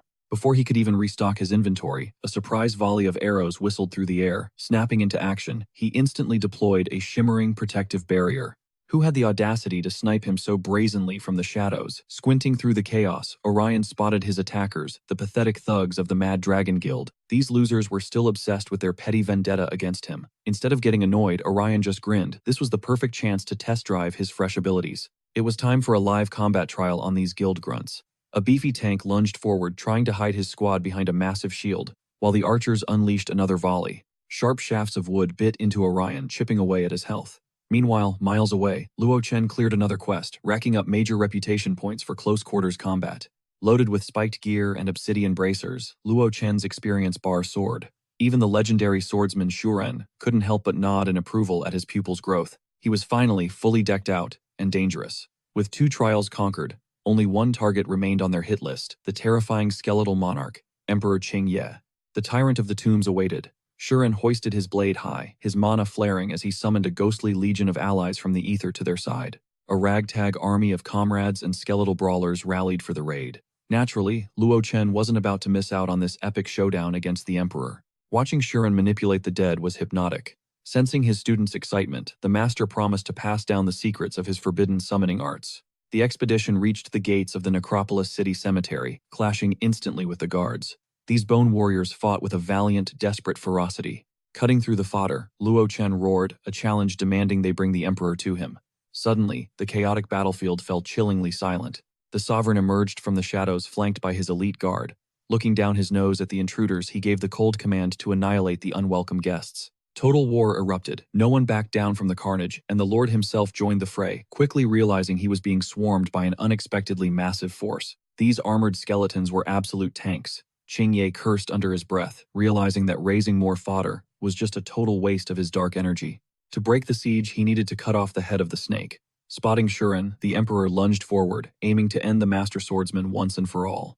But the Master of Death didn't even flinch. With a calm flick of his wrist, Shuren effortlessly deflected the Emperor's devastating strike. Fury burned in the tyrant's hollow eyes. Why wouldn't this pest just die? Shuren simply replied that he was far from finished with the likes of Lord Qingye. In fact, he was already prepared to put the Emperor in the ground for good. While they clashed, Luo Chen vanished, slipping into the shadows to get into position. Without warning, the earth exploded. Luo Chen materialized right under the Emperor's chin, unleashing a brutal point-blank combo that caught the monarch off guard. The Emperor realized his kingdom was falling, and it was all because of those damn skeletons. To twist the knife, Luo Chen triggered his own resurrection skill. Fresh waves of ghouls flooded the field. Qingye watched in total horror as a mere skeleton performed high-level necromancy right before his very eyes. This shouldn't be possible. How could a bottom feeder summon an army without the proper ritual? The Emperor's mind raced in a panic as the situation spiraled. Usually you'd need to feast on a soul to pull that off. Smirking, Luo Chen asked the king if he was finally ready to surrender his crown. "You've got no idea what your master is really up to, you young fool," the king spat. But before he could finish the warning, a blade pierced his throat. The Emperor collapsed to his knees, choking on his own dark essence. Shuren didn't spare a moment of pity, turning his cold gaze toward his disciple. "What are you waiting for?" Shuren commanded. Without hesitation, Luo Chen delivered the final blow, silencing the monarch of the necropolis forever. Loot notifications flooded his screen. He gained 3 massive levels and a mountain of rare mana stones from the Emperor's remains. His new bronze weapon was locked behind 2 more levels, but after today's massacre, reaching that cap would be absolute light work. Thousands of glowing soul sparks surged into his body at once. The sheer intensity of the power-up was so overwhelming it actually started to freak him out. "Take it all," Shuren urged. "I am old and have no use for them. If you don't absorb this soul fire now, it'll just be wasted." Luo Chen looked at his reflection. Even after devouring all that power, he was still just a lowly skeleton despite his grand ambitions. He dreamed of becoming a high-ranking undead general by now. Shuren sighed, reminding him that the path of the dead is never as easy as it seems. Undead bladesmen carry a heavy burden. Long ago, their ancestors were betrayed, leaving their descendants trapped under a wicked Asura curse that stole their power. The curse meant their growth was capped forever. Luo Chen felt his heart sink. It turned out that undead swordsmen were destined to stay weak. They were trapped in an endless loop of mediocrity. Shuren confessed he'd kept the truth hidden because the path to breaking it was a convoluted nightmare. He had long since lost hope, but looking at his pupil, a spark remained. He believed that Luo Chen might be the one to find a new direction. He saw a fire in Luo Chen that was undeniable. This kid was a true warrior, a fighter that no one could ever doubt. Meanwhile, the Dragon Guild grunts were still struggling to put Orion down. As a top-tier player, Orion was simply too strong to die permanently. Without their sniper's cover fire, Orion would have wiped these scrubs already. The lead spearman mocked him, claiming his loud mouth would be his undoing. Too much talk for a dead man, the spearman hissed. As the tip of the spear lunged for his heart, Orion flicked his defense back up. He braced for the impact, expecting a simple parry. Instead, a terrifying crack echoed as his shield shattered into pieces like cheap glass. The spear bit deep miles away, hidden in the dense jungle. Luo Chen pulled up the global leaderboards to check the latest rankings. Checking the Ice City charts, he was stunned. He'd officially broken into the top 10, even surpassing the legendary status of Mad Orion. It was strange. Luo Chen had agreed to train with Orion, but the guy was a total no-show. He had no idea his rival was fighting for survival. Lucian flashed back to his offer. Orion's obsession with the game was bordering on legendary. He swore he'd sacrifice his very soul for power. Back then, he truly meant it.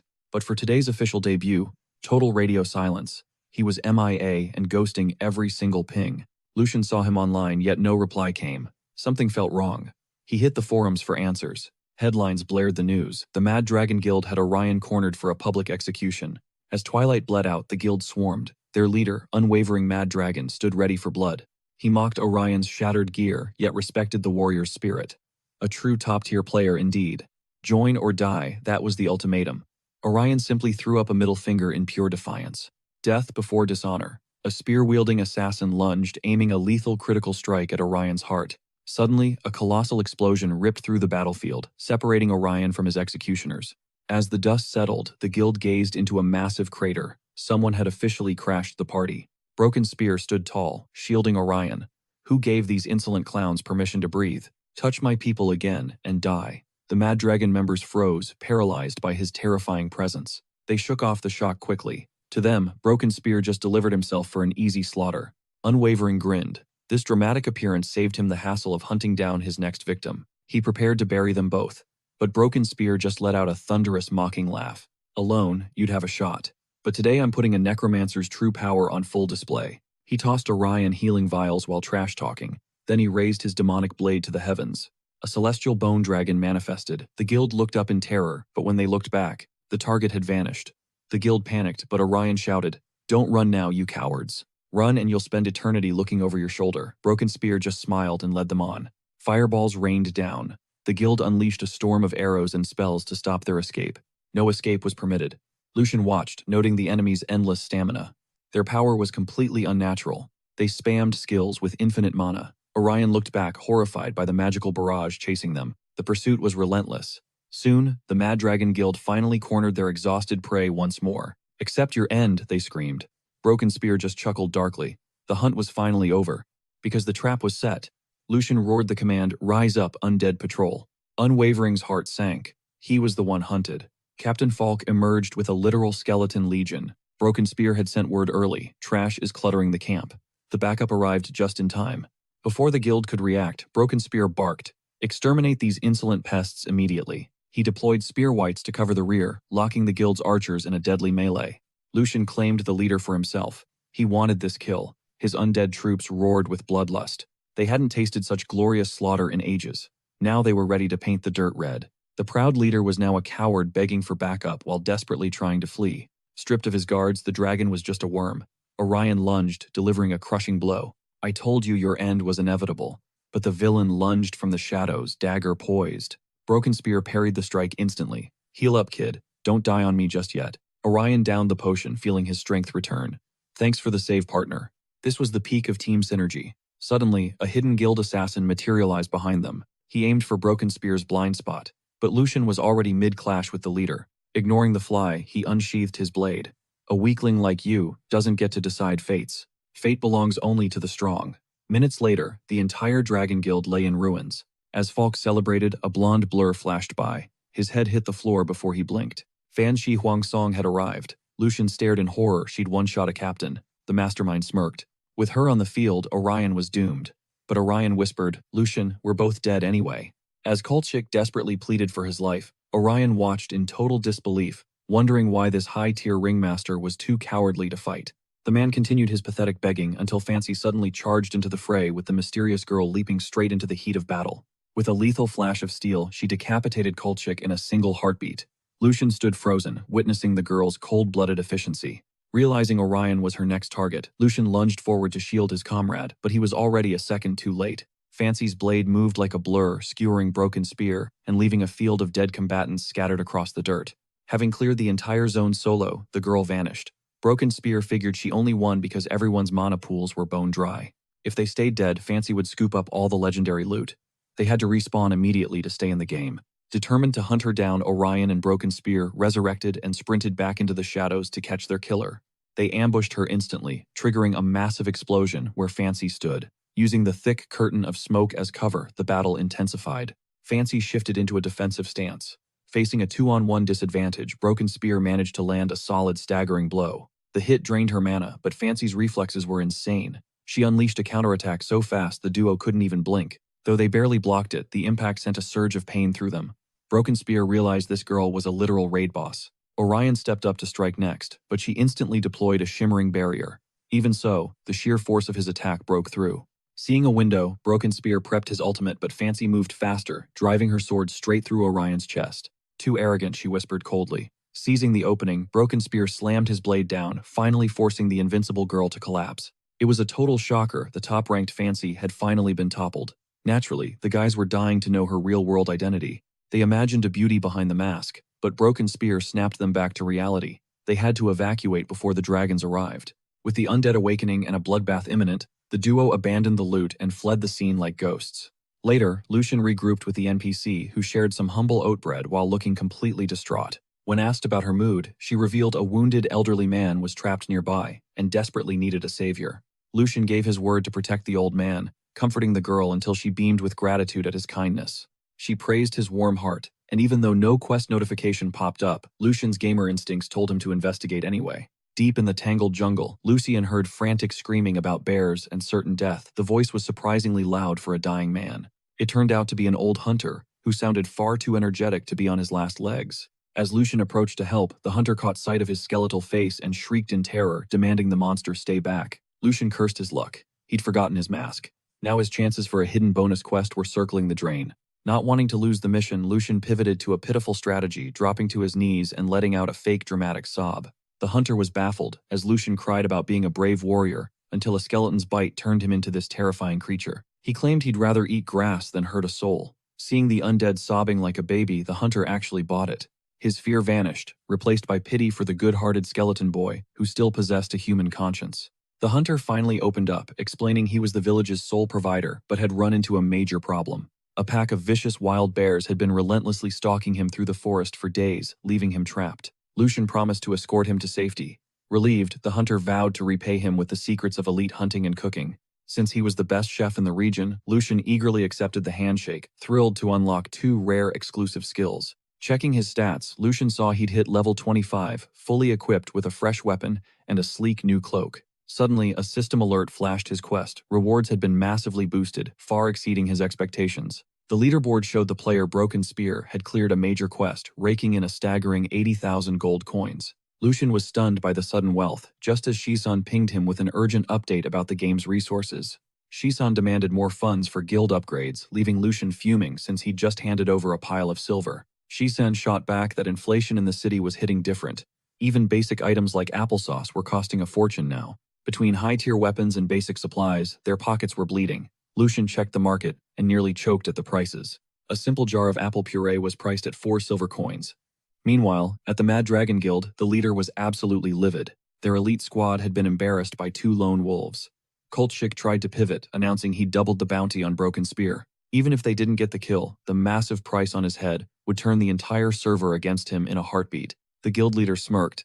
Let the hungry bounty hunters do their dirty work while the Dragon Guild focused on their true endgame. Obsessing over him was a dead end.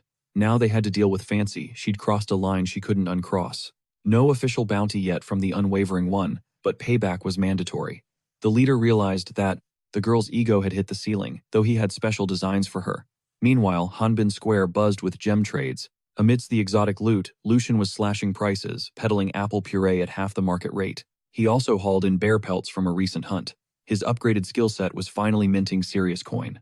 Those bargain prices turned heads instantly. Lucian wasn't just lowballing the competition, he was ready to play hardball. Bulk buyers got even sweeter deals. Naturally, players swarmed to capitalize on the massive fire sale. They stockpiled the puree like crazy. It looked like chump change, but by sunset things got real. Broken Spear's pockets swelled with 400 coins. As he tallied his loot, a mysterious figure approached. Meet Tyrant, the ranger swordsman. Lucian played it straight, calling the pelt mid-tier and asking for a measly 2 silver. Aiming to network with this elite player, Lucian unveiled a premium hide that put the others to shame. This prime leather could craft several high-tier armor sets. The ranger's sharp eyes approved of the quality. High-level bear hides were rare gems. He wanted the whole lot. Lucian nodded, pocketing the profit. He marveled at how elites blew cash on grinds they could do themselves. Then Tyrant dropped a bombshell. Bold of you to flex here with an 80,000 coin bounty on your head. The ranger's gaze turned icy. Busted, Lucian reached for his blade instantly, but Tyrant just chuckled. Relax, don't get your gears grinding. I'm actually just a fan of your guts. Lucian started stowing his gear. Markets closed. We're done here. Nothing left to discuss. Tyrant tried to de-escalate. Don't bail yet, we're just getting started on business. Eyeing the quality stock, Tyrant placed a massive order, 1,000 servings of high-grade chicken and rice. Asked for a quote, Lucian hesitated. The math was simple. This job was a literal gold mine. He couldn't ignore the bag. Lucian countered with 100 servings at 30 coins a pop. Tyrant didn't even flinch at the insane markup, agreeing instantly to the steep over-market price. He dropped a deposit to lock it in. Meanwhile, deep in the jungle, Orion and Broken Spear squared off. Their last session was botched by the Mad Dragon Gang. Suddenly, the air shifted. Orion lunged at a perceived gap, but it was bait. Broken Spear unleashed a gruesome undead beast. A zombie bear. He warned that openings are often lethal traps. Staying icy under pressure is survival 101. You must pivot to the winning move instantly. Orion stared into the hollow eyes of the monstrous grizzly. Frozen by indecision, he threw up a mana shield, desperately dodging the beast's bone-crushing jaws. Watching from the wings, Lucian noted Orion's rapid reflexes and smooth skill transitions. His guard was solid. That bear, just a reanimated skeleton from a boss they'd previously crushed. Higher levels meant gnarlier-looking summons. Orion felt a pang of envy. He wanted his own skeleton army. No dice. As a knight, he lacked the dark, unique affinity required to command the dead. Orion admitted these bone warriors were built different. If they were this cracked, where were the others? Lucian shook his head. Only him and the death swordsman Shuren held this forbidden power. Orion tried to snipe Broken Spear, but the bear tanked the hit, shielding its master perfectly. Summoning the beast drained Lucian's mana, yet he still had enough gas for a counter-offensive. Orion was now trapped in a 2-on-1 nightmare. Moments later, he was eating dirt, completely spent. Another loss for the books. With a bounty looming, that top-rank spot felt light years away. Broken Spear was a certified GOAT. His mechanics were nothing short of absolute perfection. He'd schooled Orion in skill management, enemy intel, and high-level battlefield tactics. A small bird perched on his hand. Despite the constant L's, Orion knew he was evolving. He needed a real test. Over in Blackwater Swamp, a crew was clashing with a massive armored turtle. Blood painted the marsh. Dominating Tiger roared at his squad to keep their heads in the game. The boss was flagging, yet the turtle looked more annoyed than actually hurt by their barrage. Their strikes just slid off its shell. Suddenly, Owen materialized, ready to test his might against the beast. The warriors froze mid-combat, jaws dropping. Some random nobody actually dared to swipe their hard-earned spoils. Recognition dawned. That was Orion, the monster who single-handedly pulverized dozens of top-tier professional squads. Mocking him was a death sentence. Orion glanced at the trash mobs around him, realizing he'd stepped into a mess. The local guild leader barked, "Back off, kid. This territory and its power belong to us." Orion just smirked. Fate really loves me today. This fool had no clue what kind of monster he was provoking. Orion cold-bloodedly revealed his true prey, the leader himself. Before panic could even set in, death had already claimed them. Blood pooled as they fell. Even for Orion, wiping out an elite unit required a little effort. His power was peaking. Meanwhile, the floating market of Ice City was bustling with its usual chaotic trade. Xu Shen stared in disbelief. Lucian actually wanted to hire him to run a local grocery store. Ice City's taxes on the undead were criminal. Making Xu Shen the manager was the perfect tax evasion loophole. The kicker, Lucian, was a dual-class beast mastering both the cook and hunter skill trees simultaneously. Intelligence hinted that Mengen's influence was crumbling. Lucian could now source craft and sell his own legendary loot. Once the renovations were complete, the shop would be entirely under Xu Shen's command. Lucian ordered a discount for Mengen's associates. Xu Shen gave a thumbs up, promising he'd handle the logistics.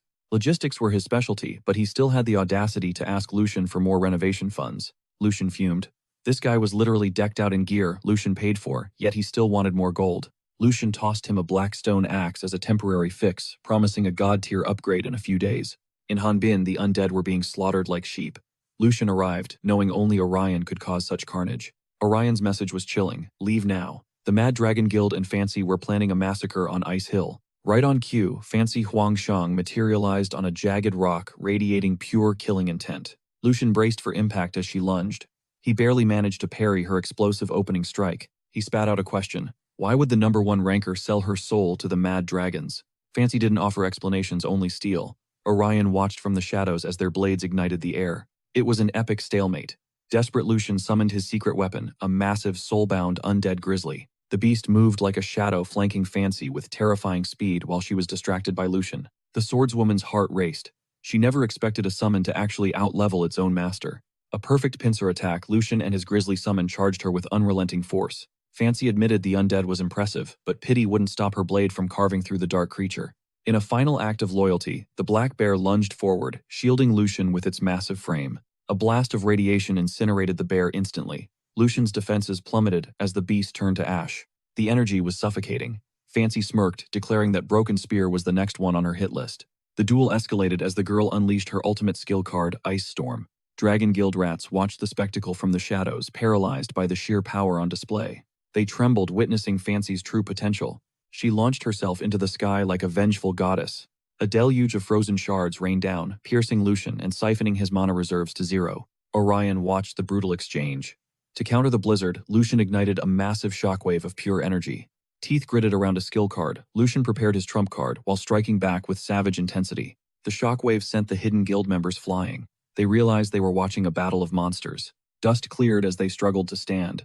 These two players possessed skills that defied all common logic. The clash reached a fever pitch.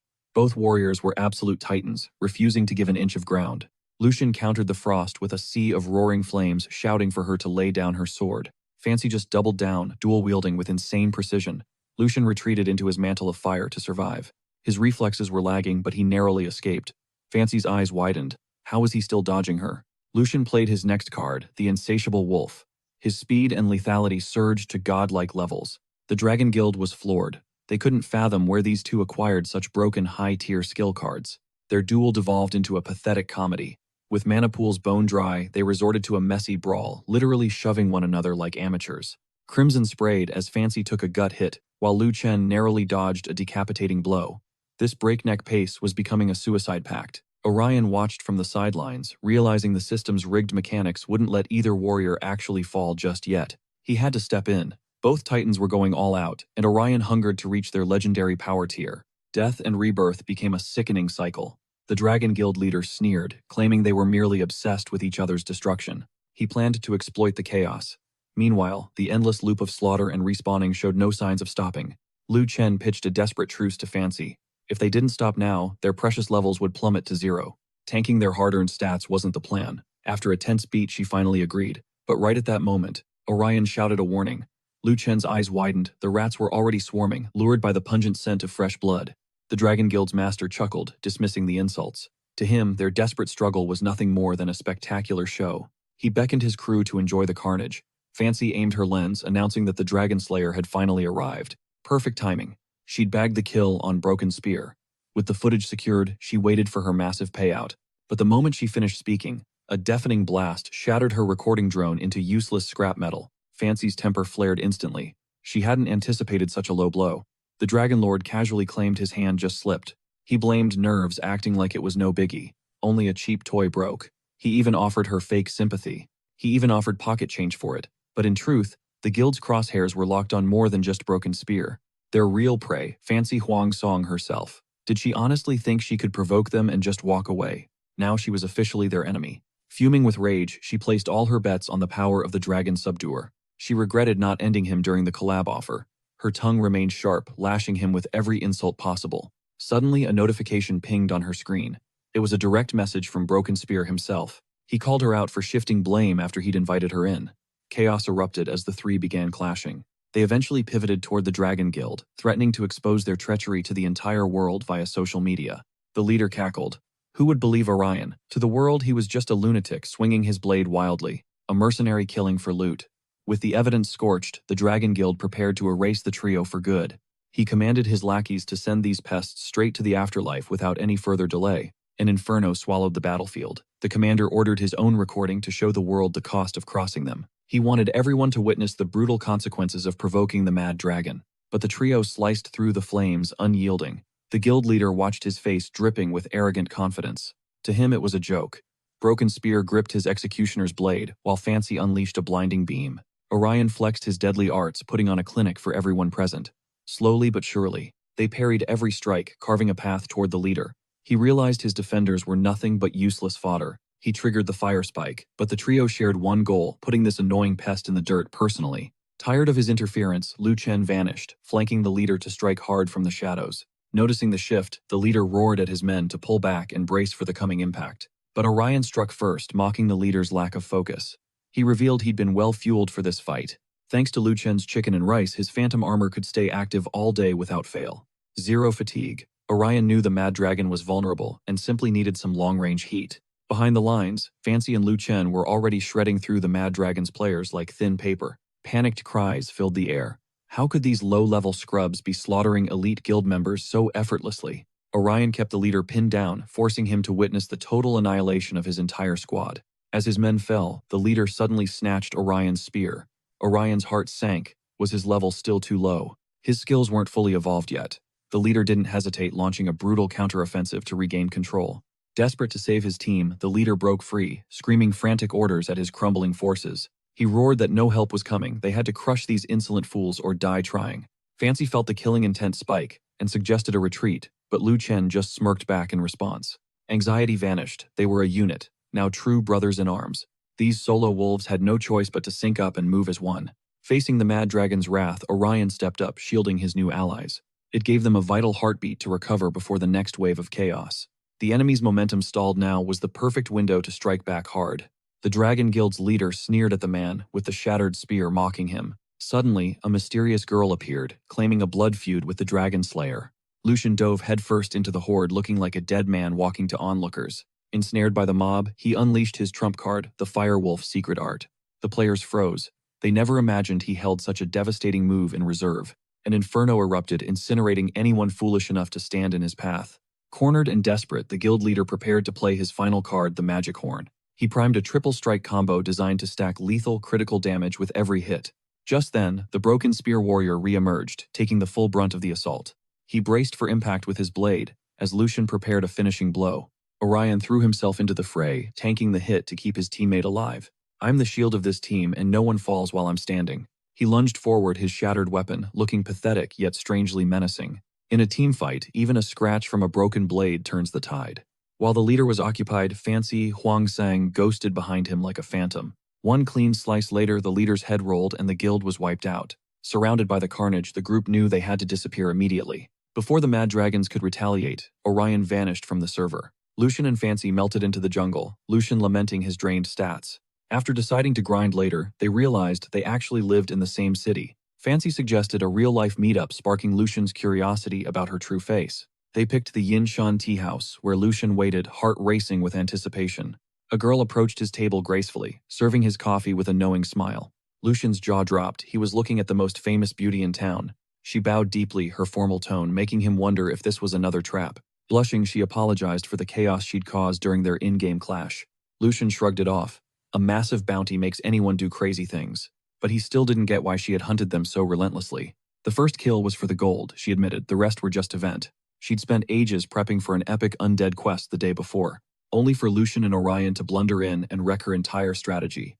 They'd sent her to the respawn point, empty-handed, stripping her of all rewards. Lucian admitted they'd both paid the price, but he was curious about her goal. She proposed a legendary alliance, claiming the three of them would dominate the rankings. When Lucian flat-out refused, she couldn't wrap her head around his rejection. After fighting side by side, becoming allies seemed like a total no-brainer to her. But she wasn't just after the Mad Dragons, she had much bigger targets. She aimed to topple the Tyrant Sword and the legendary Broken Spear itself. Captivated by her ambition and charm, Lucian finally caved and accepted. Meanwhile, Shusan was lugging boxes with a buddy looking for some clarity. With Xiaoshan feeling the hype, the duo scouted a prime location to drop their brand new gaming studio. Lu Chen confessed he'd been dreaming of this for ages, but high rent always kept his goals out of reach.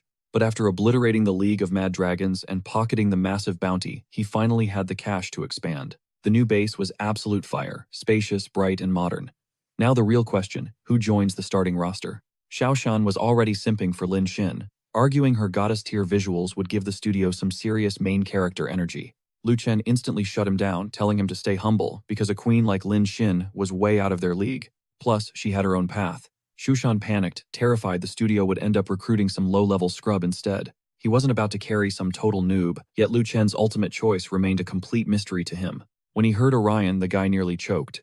Orion was a legendary top 10 assassin on the elite celestial list. He was literally the only threat trailing Lu Chen in the rankings. Lu Chen just smirked, telling his buddy to relax. They needed to recharge before the night grind. Soon, Lu Chen vanished into the eerie Hanbingen mass burial grounds. He literally recovered inside a coffin while checking his stats. Suddenly, a high-priority message pinged from Orion himself. Orion wanted him at Ice Hill for a massive opportunity. Lu Chen pondered the offer. Orion was a certified battlefield beast. He was one of the few true masters.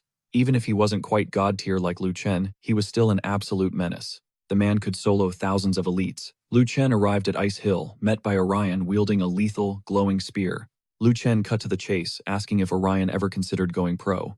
"I'm launching a studio," he offered. He hyped up the perks, a prime location in a trendy neighborhood with lightning-fast access to everything nearby. Private quarters, gourmet food, and a bottomless supply of gaming gear. Orion was definitely feeling the vibe, but his ego flared. As a top-tier legend, every powerhouse guild in the game was already begging for his signature. "Why you?" he asked. Lu Chen's answer was simple: because you want to stand at the absolute summit. Under Lu Chen's wing, that peak was guaranteed. No more talking was needed. Orion was officially joining the squad. Orion agreed, but secretly vowed to eventually eclipse his new master and leave him in the dust. He planned to crush Lu Chen one day. Fast forward, Lu Chen and Xiaoshan headed to the station for a VIP. Gongsun hopped off the train, waving wildly while warning them never to call him the little devil again. Xiaoshan was hyped to have such a cracked teammate and tried to pull the kid into a massive bromance hug. Lu Chen watched them, realizing his first recruit was a powerhouse who literally wanted to murder him in-game. Talk about chaotic energy. Gongsun then turned to Xiaoshan and hit him with a cheeky, "What's up, brother B?" Xiaoshan lost it, demanding he drop that name instantly. A hilariously chaotic scuffle broke out between the high guys. They banned nicknames like Little Devil and Brother B forever. Lu Chen just sighed. His squad was truly legendary. After hitting a restaurant, they arrived at the studio. Boxes were everywhere, and the place was still a total mess. As Lu Chen showed him around, Gongsun's eyes suddenly locked onto a very specific high-tech gaming helmet. He lunged for it, realizing it was the exclusive Hall of Fame helmet that belonged only to the GOAT. The truth hit him like a truck. His friend Broken Spear was the actual Hall of Fame legend, Lu Chen. Lu Chen shrugged it off, trying to bury the memories of the scandals that forced him out of the pros. Xiaoshan joined in, proudly hoisting a championship trophy. Seeing his best friend's golden legacy was his ultimate flex.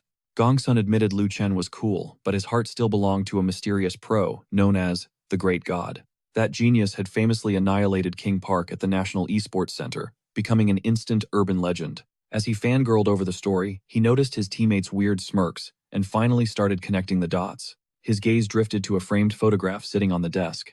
That single picture confirmed his wildest suspicion. Broken Spear wasn't just a pro, he was the kid who humbled King Park. It was time for a proper reintroduction. Totally starstruck, Gongsun grabbed the boss's hand, acknowledging the heartbreak of losing everything when his account was deleted. But today, they were partners. Together, they were going to make that sweet dream of revenge a reality. Lu Chen shook his head. Revenge wasn't the goal. He was chasing something much bigger than a personal grudge. He aimed for total dominance over Floating Ice City, the entire nation, and every server across the globe. He wanted to be the undisputed #1 on the planet. First, their legendary squad needed a name. Blood Mercenaries. Perfect. Both he and Orion were destined for the Crimson battlefield. Starting from zero, resources were non-existent.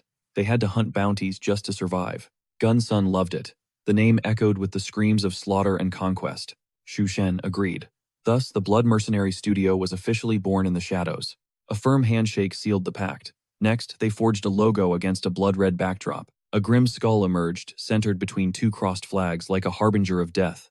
With the base established, Luo Chen laid out their first strategic blueprint for domination. Xu Shen's priority, seizing the ice house and recruiting high-tier waifus for the squad. Gunsun craved violence, slay the Mad Dragon's leader, and storm Julong.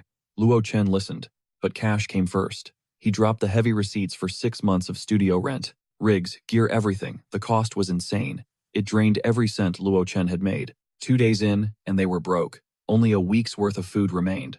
Starvation loomed. Gunsun offered to liquidate his rewards just to keep them afloat. While they scavenged for loot, Luo Chen set out on a solo mission to power up. Mid-grind, a frantic message from Xu Shen flashed. Trouble was brewing in the server. The Mad Dragons weren't playing. They had completely rewritten the rules of the world. Only dungeon conquerors got recruits. Worse, entry fees had skyrocketed to insane new levels. 40 silver coins per run. Luo Chen crushed a goblin, fueling his hunger for gold. He became a mercenary of all trades, cooking, crafting, whatever it took to stack paper. Boss hunting with overtime pay became his life. Then news broke, Tyrant Sword hit level 30. The first in Floating Ice City Broken Spear would have shared that glory if not for Fancy. Broke and desperate, he ventured into Coldwind Canyon to face the dreaded Python King. The boss's level was a mystery. Searching for green peppers turned into a suicide mission. Testing the waters, he landed a brutal crit. To his surprise, the beast actually bled. He had a chance, or so he thought, until the monster lunged with lethal speed. His health plummeted.